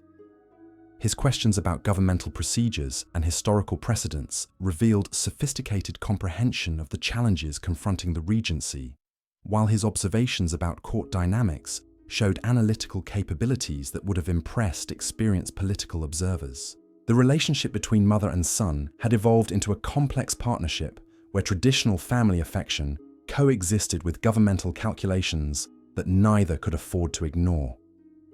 Marie understood that Louis's eventual assumption of independent authority was inevitable, while he recognized that premature assertion of royal prerogatives could destabilize the kingdom during a period when unity was essential for national survival. The morning audiences that transformed private apartments into governmental headquarters brought petitioners whose requests increasingly reflected anxiety about political stability and international security. Merchants reported disruptions in trade relationships that suggested foreign powers were applying economic pressure designed to weaken French resolve. Military recruiters described difficulties in maintaining troop strength as potential soldiers questioned whether service to a regency government would provide the same security and advancement opportunities available under traditional male leadership. Provincial administrators who traveled to courts seeking guidance found themselves addressing concerns about local noble families whose loyalty had become questionable as opposition movements offered alternative sources of authority and patronage. These regional officials described situations where governmental effectiveness depended increasingly on personal relationships and individual competence rather than automatic respect for royal authority that previous generations had taken for granted. The intelligence networks that Marie had developed during her rise to power now provided warnings about threats that were becoming too numerous and sophisticated to address through conventional defensive measures. Agents embedded within opposition movements reported planning activities that suggested coordination between domestic enemies and foreign powers, whose intervention could transform political disagreements into existential threats to French independence and territorial integrity. The afternoon strategy sessions that brought together her most trusted advisors had evolved into comprehensive war planning exercises as Marie confronted the possibility that her remarkable achievements might soon face challenges that would require military rather than diplomatic solutions. These meetings took place in chambers where detailed maps revealed defensive positions and supply routes that could determine the outcome of conflicts that seemed increasingly inevitable, despite all efforts to preserve peace through negotiation and compromise. The financial preparations that occupied much of her attention during this period involved converting governmental resources into forms that could support extended military operations while maintaining the domestic prosperity that provided popular legitimacy for her continued authority. These calculations required balancing competing demands for resources that could either strengthen defensive capabilities or preserve the economic conditions that sustained political stability. The diplomatic initiatives that filled her evening hours involved increasingly complex negotiations designed to prevent foreign intervention, while preparing contingency plans for scenarios where such intervention became unavoidable. Messages to potential allies explored possibilities for mutual defense agreements, while communications with neutral powers sought to establish expectations about their responses to various conflict scenarios. The artistic and cultural activities that continued despite growing political tensions served strategic purposes that extended beyond simple morale maintenance or diplomatic courtesy. The paintings and architectural projects that Marie commissioned during this period told stories about royal virtue and French cultural achievements that were designed to influence both domestic and international opinion about the legitimacy and effectiveness of female political authority. The personal toll of maintaining such demanding schedules while bearing ultimate responsibility for decisions that could determine the fate of European civilization required Marie to draw upon reserves of physical and psychological strength that she had been building throughout her adult life. The private moments of reflection and prayer that punctuated each day provided spiritual resources that sustained her during challenges that would have overwhelmed less prepared individuals. The relationship she maintained with trusted servants and advisors had become a crucial source of emotional support that allowed her to acknowledge fears and doubts that public responsibility required her to conceal from all but the most intimate companions. These relationships provided both practical assistance and psychological stability that enabled her to function effectively despite pressures that increased daily as opposition forces accelerated their preparations for what appeared to be an inevitable confrontation. The young woman who had arrived in France as a foreign bride had been transformed by circumstances and personal determination into a ruler whose capabilities exceeded those of most male contemporaries. Yet she understood that her greatest tests lay immediately ahead as forces beyond her control prepared to challenge everything she had accomplished through intelligence, preparation, and unwavering commitment to French welfare and international stability. The spring of 1615 would bring with it storms that would test not just Marie's political skills, but the very foundations of the governmental systems she had built during years of unprecedented female authority in European politics. The choices she made during the coming months would determine whether her remarkable rise to power had established lasting precedents for human potential or represented merely a temporary historical anomaly that would be swept away by forces too powerful for even exceptional individuals to overcome through intelligence and determination alone. As she prepared for challenges that would require every skill developed during her extraordinary journey from Florentine princess to French regent, Marie understood that the ultimate validation of her life's work would come through her response to enemies who possessed every traditional advantage except the strategic vision and political sophistication that had become her most formidable weapons in the deadly game of international politics that would soon determine the future of European civilization itself. The first signs of organized resistance emerged not through dramatic proclamations or military demonstrations, but in the subtle shift of morning conversations that drifted through palace corridors like smoke from dying embers. Marie noticed the change during her daily transformation ritual, as ladies-in-waiting who had once chatted freely about court gossip now exchanged meaningful glances that spoke of secrets too dangerous for casual discussion. The elaborate process of preparing for each day had become a meditation on power itself, as every choice from the pearls at her throat to the silk of her gown carried messages that would be analyzed by dozens of observers seeking signs of weakness or uncertainty. The Venetian glass that reflected her image each morning showed not just a woman approaching 40, but a ruler whose every expression had been trained to reveal nothing while suggesting everything. Her private chambers had evolved into command centers where intelligence flowed like water through carefully constructed channels, bringing news that painted an increasingly troubling picture of coordinated opposition. The reports that awaited her attention each dawn came from sources embedded throughout the nobility, their coded language describing conversations that danced around treason, while never quite crossing lines that would justify immediate action. The morning chocolate that had once provided simple pleasure now served as cover for meetings with intelligence coordinators, whose information revealed networks of communication stretching from Paris to Brussels to Madrid. These breakfast conferences required extraordinary discretion, as even trusted servants might carry loyalties that conflicted with their apparent devotion to royal service. The young Louis who joined these morning routines brought with him an awareness that had sharpened considerably during recent months, his questions about governmental procedures revealing understanding that both impressed and concerned his mother. Their conversations had evolved from educational exercises into strategic consultations where the future king's opinions carried weight that neither could afford to ignore.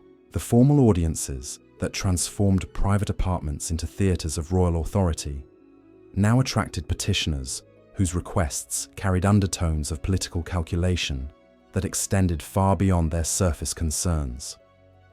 Provincial nobles who had once sought simple administrative guidance now presented grievances that seemed designed to test royal responses to challenges that bordered on insubordination.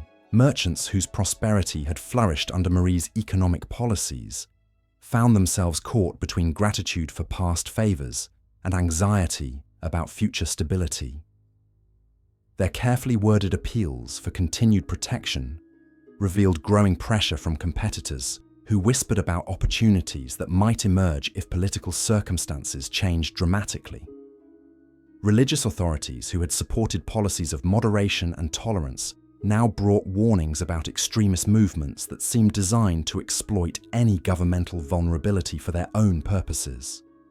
These reports described underground networks spreading propaganda that questioned fundamental assumptions about legitimate authority while proposing alternatives that would serve factional rather than national interests. The afternoon councils that had once focused on routine administrative matters now resembled military planning sessions, as Marie confronted evidence of opposition that had grown from scattered complaints into coordinated resistance. The maps that covered council chamber walls bore new markings, indicating noble estates where loyalty had become questionable and strategic positions where defensive measures might prove necessary. Financial assessments prepared by Treasury officials revealed the delicate balance between maintaining adequate resources for potential military action while preserving the economic prosperity that provided popular legitimacy for continued regency authority. These calculations involved converting wealth into forms that could support extended conflicts while avoiding actions that might trigger the very instability they were designed to prevent. Military commanders who had served faithfully throughout her regency now brought reports of recruitment challenges that reflected growing questions about whether service to female authority could provide the same advancement opportunities available under traditional arrangements. These professional assessments describe capabilities that remained formidable, but faced pressures that could undermine effectiveness if political legitimacy came under sustained attack. The diplomatic correspondence that occupied her evening hours revealed international dimensions of domestic opposition that transformed what might have been internal political disputes into potential threats to national independence. Foreign powers that had initially accepted her regency as temporary necessity now explored opportunities to exploit what they perceived as structural weaknesses in French governmental arrangements. Messages from Habsburg representatives carried undertones of barely concealed satisfaction as they described their willingness to support whatever arrangements might best serve regional stability and religious orthodoxy. These diplomatic communications avoided explicit threats while making clear that powerful neighbors were prepared to intervene if circumstances warranted protective action. The evening entertainments that had long served as venues for informal diplomacy now required extraordinary vigilance as Marie listened for subtle indications of shifting loyalties among guests whose presence at court masked political calculations that could determine her fate. Conversations that appeared to focus on art and literature often contained coded discussions of governmental theory and constitutional precedents that revealed sophisticated opposition planning. Musicians whose performances had once provided simple pleasure now carried messages between different factions, their musical selections conveying political meanings that only initiated audiences could fully interpret. Poetry recitations that seemed to celebrate royal virtue actually explored themes of legitimate authority and governmental change that challenged fundamental assumptions about female political leadership. The private conferences that concluded each day brought together the most sensitive intelligence analysis as Marie evaluated threats that had evolved from amateur conspiracies into professional operations supported by resources that suggested foreign coordination. The quality of opposition planning revealed capabilities that exceeded anything domestic enemies could have developed independently. Reports from agents embedded within various noble households described conversations that maintained careful facades of loyalty, while exploring practical possibilities for coordinating resistance to regency authority. These intelligence sources revealed communication networks that connected disaffected elements throughout France, with foreign representatives whose ultimate objectives remained deliberately obscured behind layers of diplomatic courtesy and religious rhetoric. The winter deepened around the palace like a siege, bringing with it an atmosphere of impending confrontation that affected everyone from the highest courtiers to the servants who maintained the elaborate machinery of royal life. The very air seemed charged with tensions that made even routine activities feel like preparations for conflict that could erupt without warning. Her personal routine during these challenging months required extraordinary discipline, as Marie maintained appearances of confident authority while privately preparing for scenarios that could result in civil war or foreign intervention. The morning prayers that began each day had become sessions of spiritual preparation for decisions that might determine not just her own survival, but the future direction of European political development. The correspondence that accumulated on her desk brought increasingly urgent warnings from intelligence sources throughout the continent about military preparations, whose timing suggested coordination among enemies who had previously operated independently. These reports described troop movements and supply accumulations that appeared designed to support intervention scenarios that could transform political disagreements into existential threats. The young Louis, who shared breakfast conversations with his mother, now demonstrated awareness of political complexities that he had previously ignored or failed to comprehend. His observations about court dynamics revealed analytical capabilities that impressed experienced observers, while his questions about historical precedents showed sophisticated understanding of the challenges confronting Regency government. Their relationship had evolved into a partnership where maternal affection coexisted with governmental calculations that neither could afford to ignore completely. Marie understood that Louis's eventual assumption of independent authority was inevitable, while he recognized that premature assertion of royal prerogatives could destabilize the kingdom when unity was essential for national survival. The morning audiences that transformed private chambers into governmental headquarters brought visitors whose requests increasingly reflected anxiety about political stability and economic security. Trade representatives reported disruptions in commercial relationships that suggested foreign powers were applying pressure designed to weaken French resolve through economic rather than military means. Provincial administrators described situations where governmental effectiveness depended on personal relationships rather than automatic respect for royal authority that previous generations had taken for granted. These regional officials brought concerns about local noble families, whose loyalty had become conditional on expectations about future political arrangements that might better serve their individual interests. The intelligence networks that Marie had cultivated during her rise to power now provided warnings about opposition activities that had grown too sophisticated and numerous to address through conventional diplomatic measures. Agents reported planning sessions that suggested coordination between domestic enemies and foreign powers, whose intervention could transform internal disputes into threats to French independence. The afternoon strategy meetings that brought together her most trusted advisors had evolved into comprehensive contingency planning exercises, as Marie confronted possibilities that her remarkable achievements might face challenges requiring military solutions rather than political negotiations. These sessions took place in chambers where detailed preparations revealed the scope of defensive measures that might become necessary.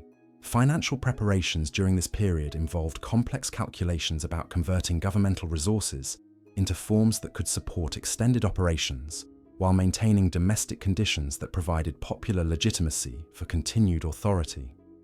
These economic strategies required balancing competing demands that could either strengthen defensive capabilities or preserve political stability through continued prosperity. The diplomatic initiatives that filled evening hours involved increasingly delicate negotiations designed to prevent foreign intervention while preparing alternatives for scenarios where such intervention became unavoidable.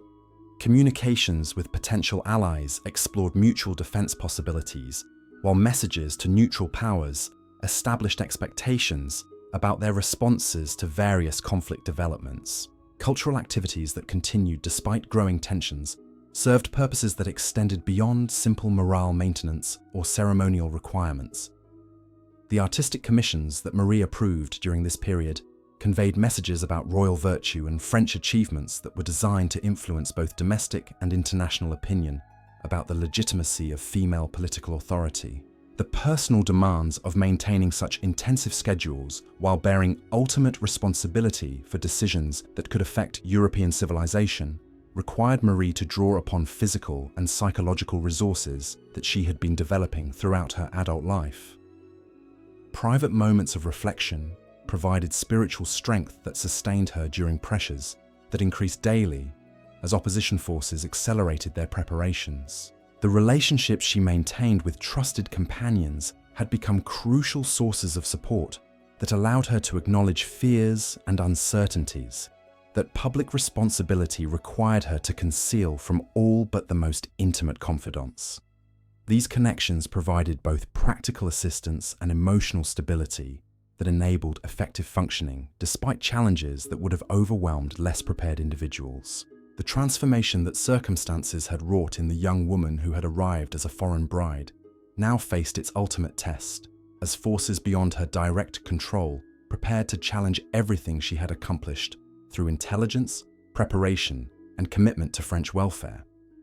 The skills she had developed during her extraordinary journey would soon be measured against enemies who possessed traditional advantages, but lacked the strategic vision that had become her most formidable weapon. The spring of 1615 approached like an army gathering on distant horizons, bringing with it the promise of conflicts that would determine whether her unprecedented rise to power represented lasting change in human possibility, or merely a temporary deviation that would be corrected by forces too powerful for individual achievement to overcome. The choices she would make during the coming confrontation would echo through European history for generations, establishing precedents that would influence political development long after the immediate crisis had been resolved. As dawn broke over a kingdom where ancient traditions wrestled with revolutionary possibilities, Marie understood that her greatest moment of testing lay immediately ahead. The teenage girl who had learned politics as a survival skill was about to discover whether exceptional preparation and unwavering determination could triumph over the combined forces of tradition, prejudice, and foreign intervention that now gathered against everything she had built during her remarkable reign as Europe's most powerful woman. The morning light that filtered through palace windows illuminated not just another day, but the beginning of a struggle that would determine the future of female political authority in European civilization. Every skill she had mastered, every alliance she had forged, every lesson she had absorbed during her extraordinary transformation would soon be tested by enemies who understood that defeating Marie de Medici meant destroying forever the dangerous precedent that exceptional women could wield supreme power as effectively as any man in European history.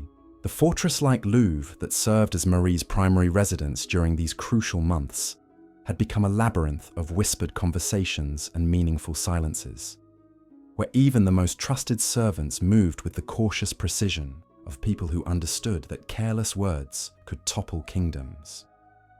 The massive stone walls that had protected French royalty for centuries now seemed to press inward with the weight of accumulated secrets and barely contained tensions that threatened to explode into open warfare. Her morning ritual had evolved into something resembling a military briefing disguised as feminine vanity, as each layer of clothing and jewelry was selected not for beauty, but for the political messages it would convey to observers whose loyalty could no longer be taken for granted. The crimson silk that adorned her shoulders spoke of royal blood and legitimate authority, while the diamonds at her throat caught the candlelight like fragments of ice, their cold brilliance reflecting the calculated composure she had learned to maintain even when facing existential threats. The private chapel where she conducted her dawn prayers had become a sanctuary where the mask of absolute confidence could briefly slip, allowing her to acknowledge the fears that accompanied supreme authority during times when that authority faced coordinated challenges from multiple directions simultaneously. The carved saints who gazed down from gilded alcoves had witnessed the prayers of countless rulers who had faced similar crises, their wooden expressions offering neither comfort nor condemnation to a woman whose unprecedented position in history left her without clear precedents for guidance. The intelligence reports that awaited her attention each morning arrived through networks so sophisticated that even experienced spy masters would have admired their complexity and reach. Letters written in invisible ink revealed conversations that had taken place in supposedly secure locations, while coded messages hidden within routine commercial correspondence described military preparations and diplomatic negotiations that could determine the fate of European civilization itself. A particular dispatch from her most trusted agent, embedded within the household of the Duke of Nevers, painted a troubling picture of coordination between domestic opponents and Habsburg representatives who had arrived in France under the guise of routine diplomatic business. The conversations described in this report revealed planning that extended far beyond simple political opposition, encompassing scenarios for foreign intervention that would transform internal French disputes into international conflicts with consequences that could reshape the entire continental balance of power. The breakfast chamber where she met with young Louis each morning had become a careful theatre where mother and son navigated the complex dynamics of shared authority while preparing for challenges that would test both their individual capabilities and their ability to function as an effective partnership.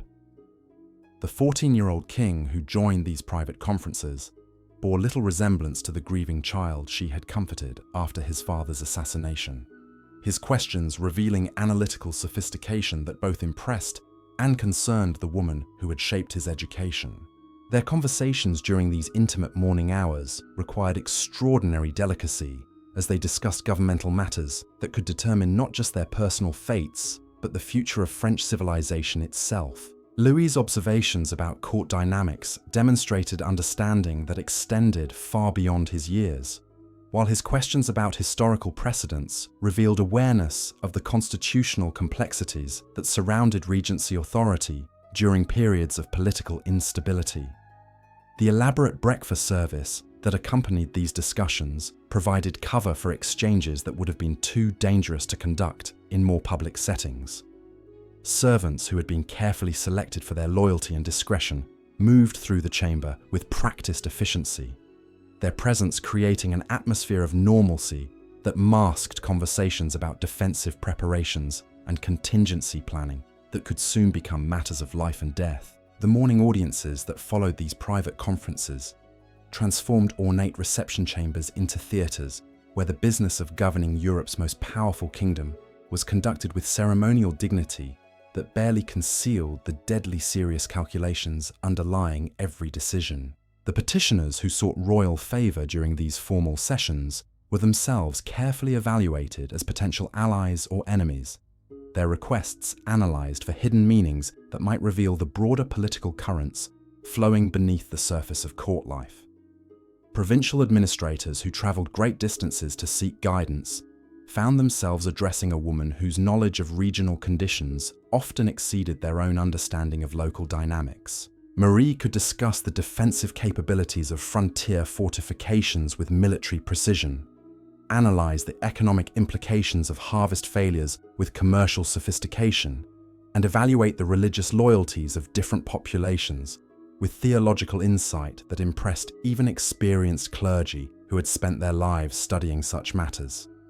Military commanders who requested private audiences discovered that their strategic recommendations were subjected to analysis that demonstrated genuine comprehension of logistics, supply requirements, and tactical considerations that many professional soldiers had never fully mastered. Her questions revealed understanding of how geographical features could be exploited for defensive advantage, how weather patterns affected campaign planning, and how diplomatic relationships influence military alliance possibilities throughout the complex web of European power politics. The afternoon councils that brought together France's most experienced administrators had evolved into intensive strategic planning sessions, where maps covered with coloured markers revealed the scope of preparations required to defend against challenges that could emerge from multiple directions simultaneously. These meetings took place in chambers where the accumulated wisdom of centuries of French governmental experience was applied to problems that had no historical precedents for guidance or resolution. The discussions that filled these council sessions ranged across every aspect of national defence and international relations, from the technical details of fortress construction to the grand strategic questions that would determine France's position in the evolving European balance of power. Marie's participation in these conversations demonstrated mastery of subjects that had traditionally been considered beyond female comprehension, while her analytical contributions revealed capabilities that impressed even skeptical ministers who had initially questioned her qualifications for such responsibilities. Financial reports prepared by Treasury officials revealed both the strengths and vulnerabilities of governmental systems that Marie had refined during her years of regency authority. Tax revenues had increased substantially through improved collection procedures and economic policies that encouraged commercial development, providing resources that could support defensive measures if external threats materialized into actual military conflicts requiring sustained resistance. However, the costs of maintaining adequate defensive capabilities while preserving the domestic prosperity that provided popular legitimacy for continued regency government created fiscal pressures that limited options during any extended crisis. These economic calculations required balancing competing demands that could either strengthen military readiness or maintain the social conditions that supported political stability through continued popular satisfaction with governmental performance. The intelligence briefings that concluded each afternoon's formal business painted increasingly troubling pictures of opposition activities that had evolved from amateur conspiracies into professional operations supported by resources and expertise that suggested foreign coordination and assistance. The quality of planning revealed in these reports indicated capabilities that domestic enemies could not have developed independently, while the timing of various activities suggested orchestration by experienced intelligence professionals who understood how to exploit weaknesses in even well-prepared defensive systems. Reports from agents embedded within various noble households described conversations that maintained careful facades of loyalty, while exploring practical possibilities for coordinating resistance to Regency authority during moments when such coordination might prove most effective. These intelligence sources revealed communication networks that connected disaffected elements throughout France with foreign representatives whose ultimate objectives remained deliberately obscured behind layers of diplomatic courtesy and religious rhetoric designed to provide plausible deniability. The evening entertainments that had long served as venues for informal diplomacy now required extraordinary vigilance as Marie navigated conversations that could contain coded discussions of governmental theory and constitutional precedents that challenged fundamental assumptions about legitimate political authority. Musicians whose performances had once provided simple aesthetic pleasure now carried messages between different factions, their musical selections conveying political meanings that only sophisticated audiences could fully interpret and understand. Poetry recitations that appeared to celebrate royal virtue and French cultural achievements actually explored themes of legitimate succession and governmental change that questioned whether female authority could provide the decisive leadership that France might require if international conflicts erupted across the continent. Even the choice of literary works performed during these gatherings carried symbolic significance that revealed the complex intellectual framework within which political opposition was being organized and justified. The private conferences that concluded each day brought together the most sensitive aspects of intelligence analysis and strategic planning as Marie evaluated threats that had grown too numerous and sophisticated to address through conventional diplomatic measures alone. The scope of opposition activities revealed in these classified briefings indicated coordination that extended far beyond domestic French politics, encompassing international networks that could transform internal disputes into existential threats to national independence and territorial integrity. The winter months of 1615 brought intensified activity as various opposition elements accelerated their preparations for what appeared to be a coordinated challenge to Regency authority that would test every defensive measure Marie had established during 4 years of careful political construction. The cold that penetrated even the most heavily fortified royal residences seemed to carry with it an atmosphere of impending confrontation that affected everyone from the highest courtiers to the humblest servants who maintained the complex administrative machinery of royal government. Her personal routine during this demanding period required extraordinary discipline as she maintained appearances of confident authority while privately preparing for scenarios that could result in civil war or foreign intervention if political challenges were mishandled or underestimated. The morning prayers that began each day had become sessions of spiritual preparation for decisions that could affect not just her own survival, but the future direction of European political development and the role of women in governmental authority. The correspondence that accumulated on her desk each morning brought increasingly urgent warnings from intelligence sources throughout the continent about military preparations whose timing and coordination suggested planning by organizations that possessed both the resources and expertise necessary to mount serious challenges to established governmental authority. These reports described troop movements and supply accumulations that appeared designed to support intervention scenarios that could transform political disagreements into military conflicts with international implications. The relationship she maintained with trusted advisors and intimate companions had become a crucial source of emotional support that allowed her to acknowledge the fears and uncertainties that public responsibility required her to conceal from all but the most confidential associates. These relationships provided both practical assistance in managing complex administrative responsibilities and psychological stability that enabled effective functioning despite pressures that increased daily as opposition forces accelerated their organizational activities. The personal toll of maintaining such intensive schedules while bearing ultimate responsibility for decisions that could determine the fate of European civilization required Marie to draw upon reserves of physical and psychological strength that she had been building throughout her adult life. Private moments of reflection and spiritual contemplation provided resources that sustained her during challenges that would have overwhelmed less prepared individuals. who lacked her unique combination of intellectual sophistication and practical political experience.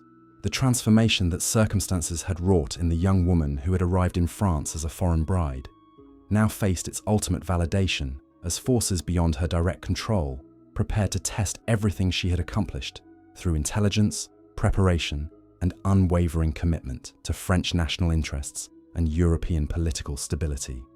The skills she had developed during her extraordinary journey from Florentine princess to French regent would soon be measured against enemies who possessed traditional advantages but lacked the strategic vision and political sophistication that had become her most formidable weapons. The spring of 1615 approached with the inevitability of changing seasons, bringing with it the promise of conflicts that would determine whether her unprecedented rise to power represented lasting change in human political possibility, or merely a temporary historical anomaly that would be corrected by forces too powerful for individual achievement to overcome, regardless of exceptional preparation and determination. The choices she would make during the coming confrontation would establish precedents that would influence European political development for generations, while determining her own place in the historical record of remarkable individuals who had challenged fundamental assumptions about human potential. As March winds began to stir the bare branches of trees that surrounded the palace grounds, Marie understood that her greatest moment of testing lay immediately ahead. The young woman, who had learned political survival through careful observation and strategic thinking, was about to discover whether exceptional preparation and unwavering determination could triumph over the combined forces of tradition, prejudice, and foreign intervention that now gathered against everything she had built during her remarkable tenure as Europe's most powerful female ruler. The elaborate court ceremonies that marked the approaching Easter season took on additional significance as both loyal supporters and potential enemies gathered to observe how the regent would handle traditional celebrations while managing political pressures that threatened to explode into open conflict at any moment. Every aspect of these religious observances required careful choreography that balanced spiritual obligations with political necessity. As Marie worked to maintain appearances of stability and confidence while preparing for challenges that could emerge without warning from multiple directions simultaneously, the young Louis who participated in these ceremonial activities demonstrated growing awareness of the complex dynamics surrounding his position as king in name, while his mother exercised actual governmental authority. His behavior during public appearances revealed sophisticated understanding of the symbolic importance of royal dignity, while his private conversations showed analytical capabilities that would prove essential if circumstances required him to assume independent leadership responsibilities sooner than originally anticipated. Their partnership had evolved into a complex relationship where maternal affection coexisted with governmental calculations that neither could afford to ignore completely during this crucial period. Marie understood that Louis's eventual assumption of full royal authority was inevitable and perhaps imminent, while he recognized that premature assertion of independent prerogatives could destabilize the kingdom when unity and decisive leadership were essential for national survival against coordinated internal and external threats. The intelligence reports that continued to arrive through multiple channels painted an increasingly detailed picture of opposition planning that had reached levels of sophistication, indicating professional coordination and substantial financial support from sources that remained deliberately obscured. The activities described in these classified documents suggested preparation for scenarios that could transform political disagreements into military conflicts, with consequences extending far beyond French national boundaries to affect the entire European balance of power. As the final days of March dissolved into the uncertain promise of April, Marie de Medici prepared to face the greatest challenge of her extraordinary career, understanding that the outcome would determine not just her personal fate, but the future possibility of female political authority in European civilization. The young woman who had systematically transformed herself from powerless foreign bride into the most formidable ruler of her generation was about to discover whether intelligence, preparation, and strategic vision could overcome the combined forces of tradition and international conspiracy that threatened to destroy everything she had accomplished during her unprecedented rise to supreme power in the deadliest game of Renaissance politics. The morning of April 15th, 1615 arrived with deceptive tranquility, sunlight filtering through palace windows like liquid gold, while servants moved through corridors with the hushed efficiency of people who sensed that history itself was holding its breath. Marie's awakening followed the same ritual that had sustained her through 4 years of regency, yet every familiar gesture now carried the weight of potential finality, as if she were performing these acts of sovereignty for the last time. The silk chemise that touched her skin had been woven by artisans who understood that even intimate garments could carry political messages. Its threads, dyed with colors that spoke of prosperity and stability to those sophisticated enough to read such signals. Her corset, reinforced with whalebone that had traveled from Arctic waters controlled by Dutch merchants whose loyalty shifted with commercial winds, transformed her body into a statement of royal authority that could command respect even from enemies who questioned her right to wear a crown. The pearls that adorned her throat this morning were not chosen for their beauty, but for their origin in waters claimed by Spanish fleets, their lustrous surface reflecting candlelight, while simultaneously announcing France's complex relationship with Habsburg power. Each precious stone that followed served diplomatic purposes. Emeralds from territories controlled by German princes whose military support might prove essential. Diamonds from mines that connected her to trading networks spanning continents. Her private chapel had become a sanctuary where the accumulated weight of 4 years' decisions pressed down like incense-heavy air, where carved saints gazed from golden alcoves with expressions that offered neither comfort nor condemnation to a woman whose unprecedented authority had left her without historical models for guidance. The prayers she whispered in this sacred space acknowledged fears that public performance required her to suppress, while seeking divine strength for challenges that would test every skill she had developed during her remarkable transformation. The correspondence that awaited her attention arrived through networks so sophisticated that experienced intelligence professionals would have marveled at their reach and complexity.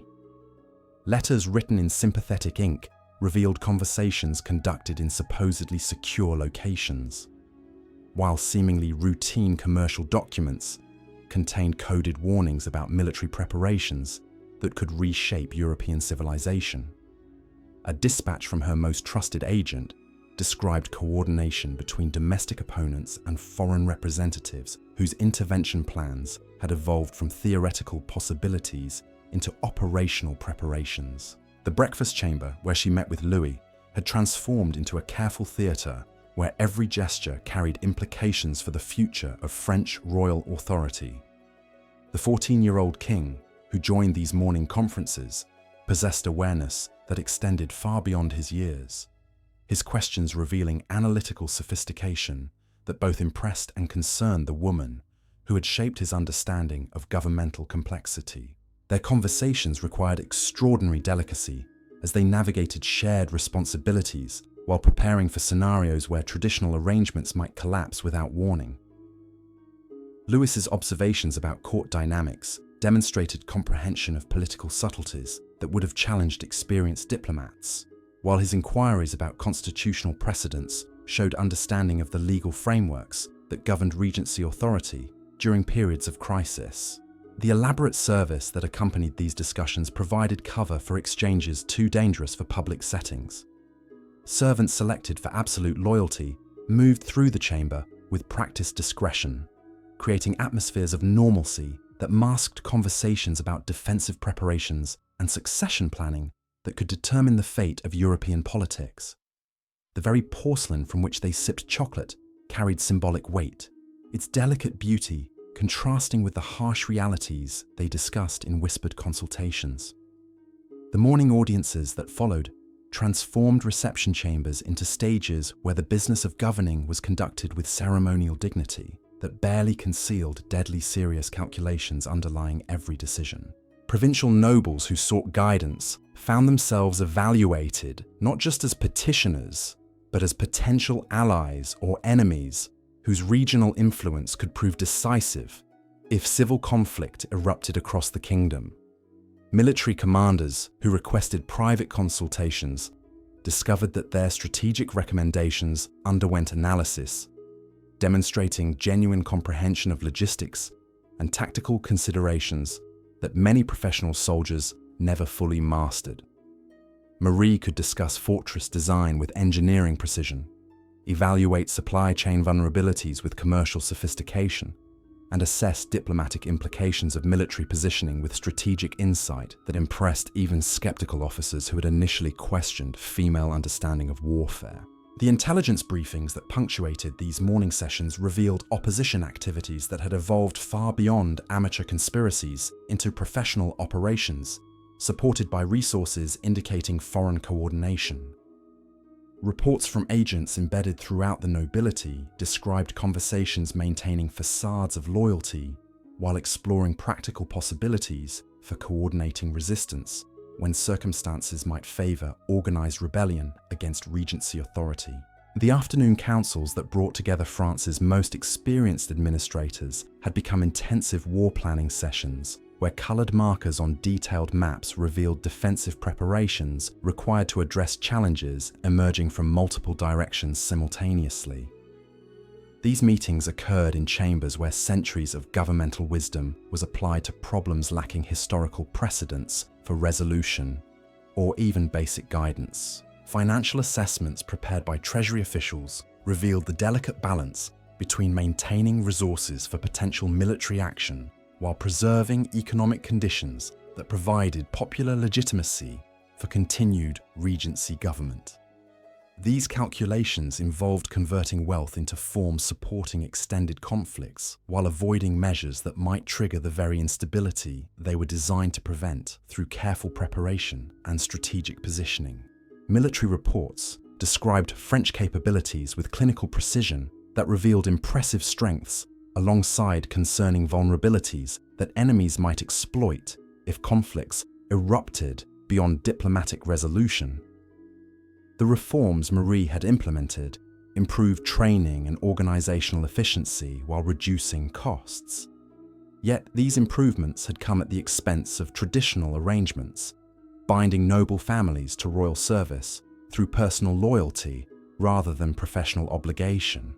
The diplomatic correspondence that occupied her evening hours involved increasingly complex negotiations designed to prevent foreign intervention while preparing alternatives for scenarios where such intervention became unavoidable despite all efforts at peaceful resolution.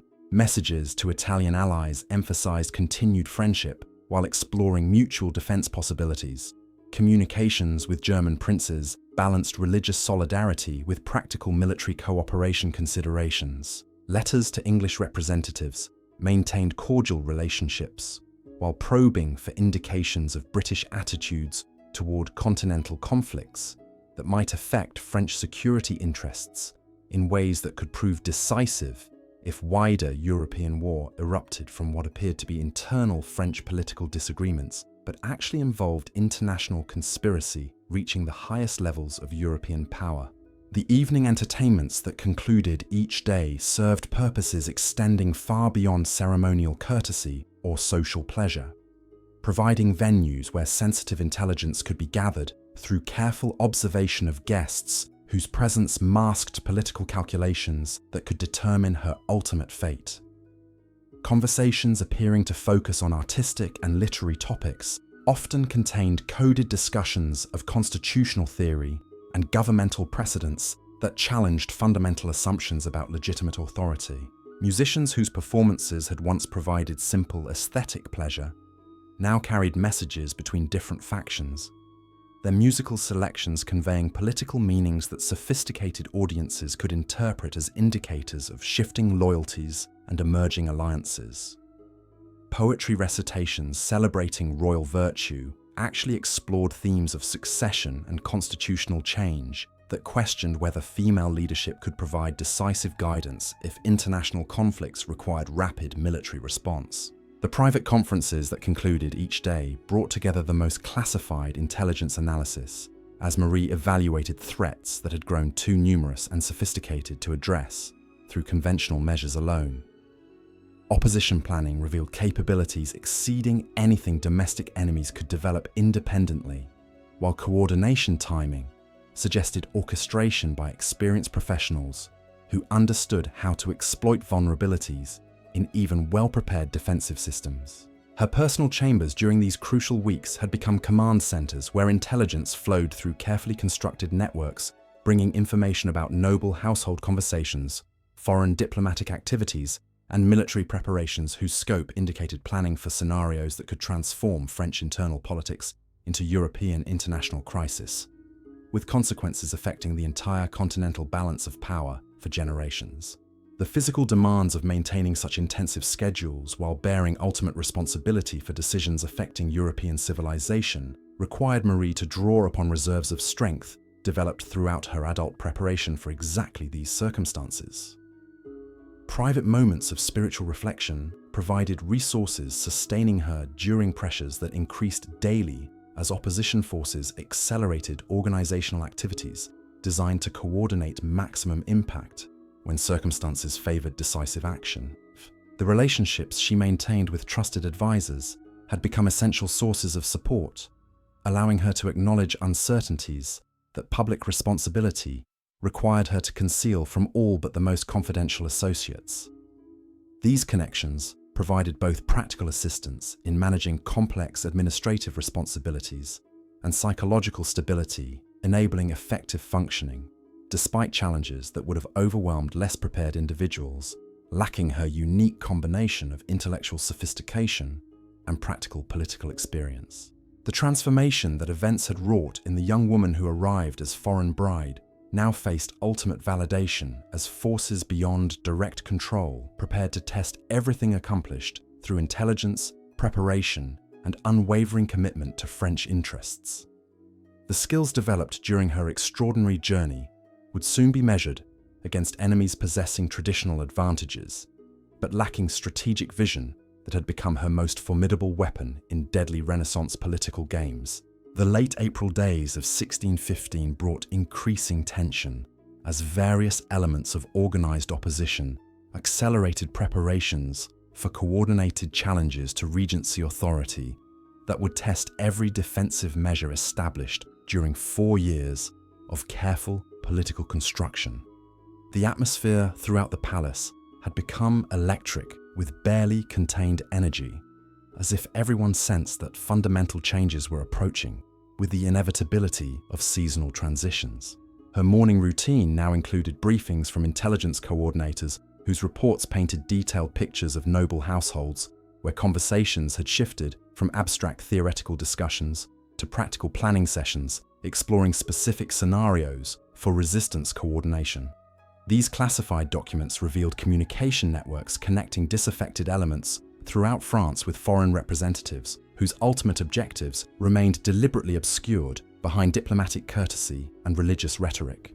The young Louis, who participated in morning conferences, demonstrated growing sophistication in analyzing political complexities that would soon require decisive responses, regardless of their personal preferences or traditional expectations about royal succession timing. His questions about governmental procedures and historical precedents revealed understanding that circumstances might require him to assume independent leadership responsibilities sooner than originally anticipated by conventional succession planning. Their partnership had evolved into complex collaboration where maternal guidance coexisted with strategic calculations that neither could ignore during this critical period when unity and decisive action were essential for national survival against coordinated internal and external threats. Marie understood that Louis's assumption of full authority was inevitable and perhaps imminent, while he recognized that premature independence assertions could destabilize the kingdom when careful coordination was essential. The intelligence reports arriving through multiple channels described opposition activities reaching sophistication levels, indicating professional coordination and substantial financial support, from sources remaining deliberately concealed. Military preparations described in these classified briefings suggested scenarios that could transform political disagreements into armed conflicts, with consequences extending throughout European power relationships rather than remaining confined to French domestic politics. The morning audiences that transformed private chambers into governmental headquarters brought petitioners whose requests increasingly reflected anxiety about political stability and economic security during uncertain times. Trade representatives reported commercial relationship disruptions, suggesting foreign powers were applying economic pressure designed to weaken French resolve through financial rather than military means, creating vulnerabilities that could be exploited if political instability undermined confidence in governmental effectiveness. Provincial administrators described situations where governmental authority depended increasingly on personal relationships rather than automatic respect for royal institutions that previous generations had accepted without question.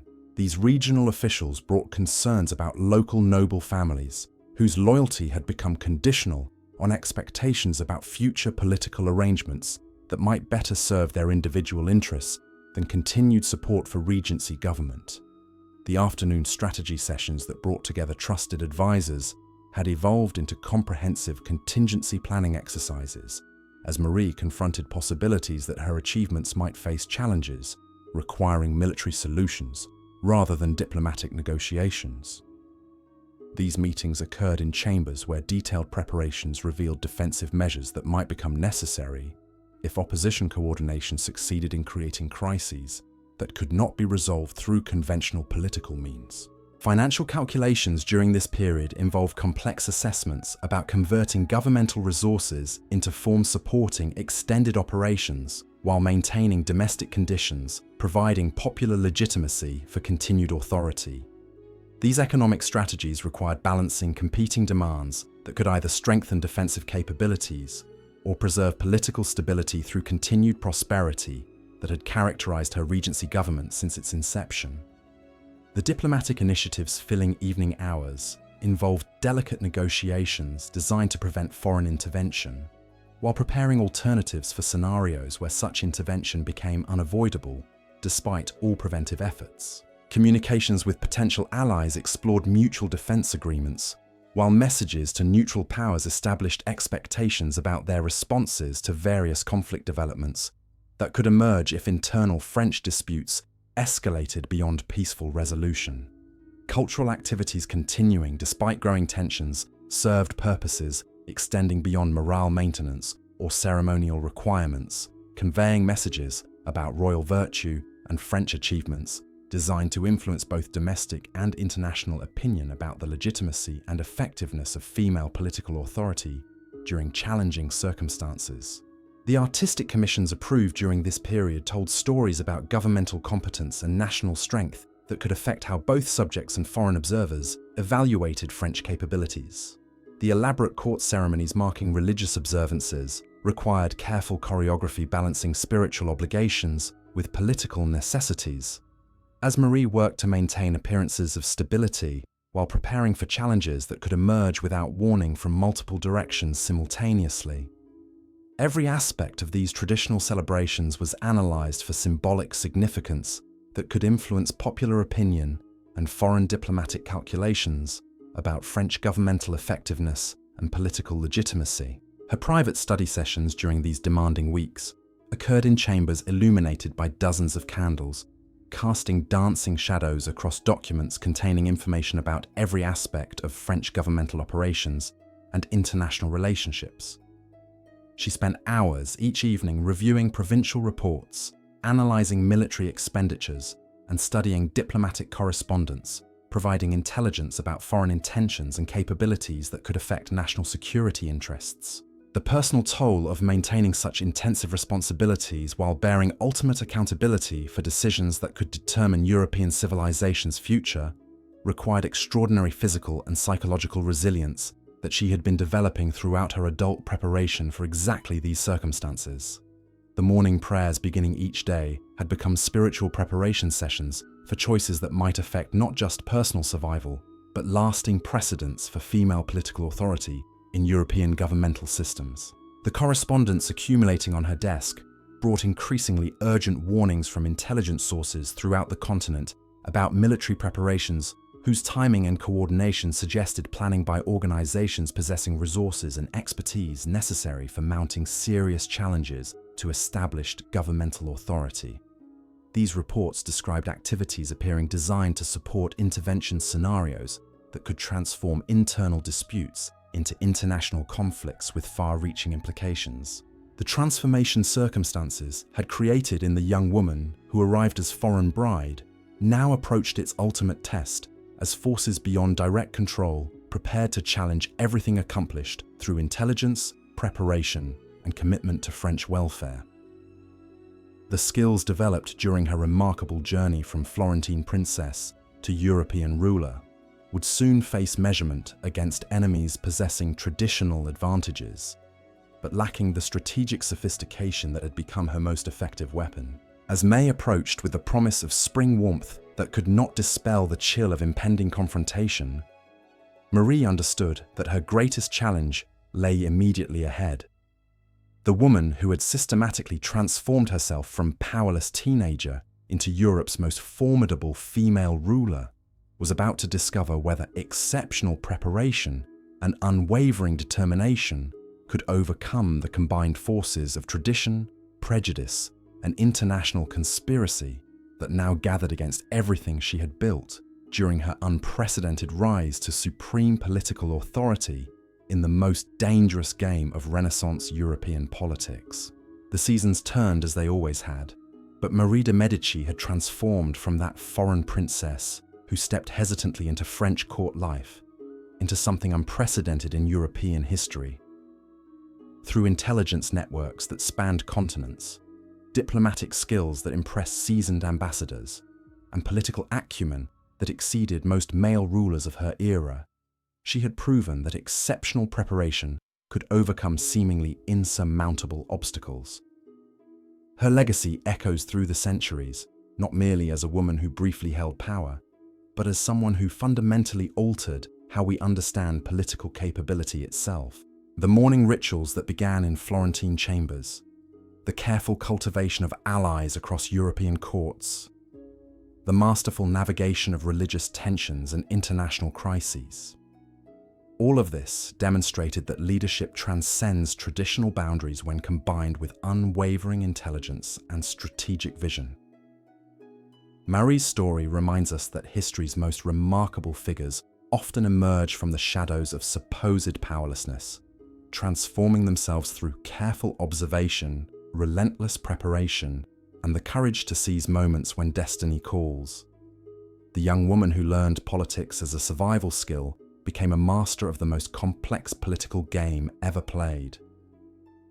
As you drift towards sleep, perhaps you'll carry with you the image of those candle-lit chambers, where a remarkable woman shaped the fate of nations through nothing more than intelligence, determination, and an absolute refusal to accept the limitations that others tried to impose upon her extraordinary potential. Sweet dreams, and remember that even in the quietest moments, history's most powerful transformations are often taking shape in ways we never expect.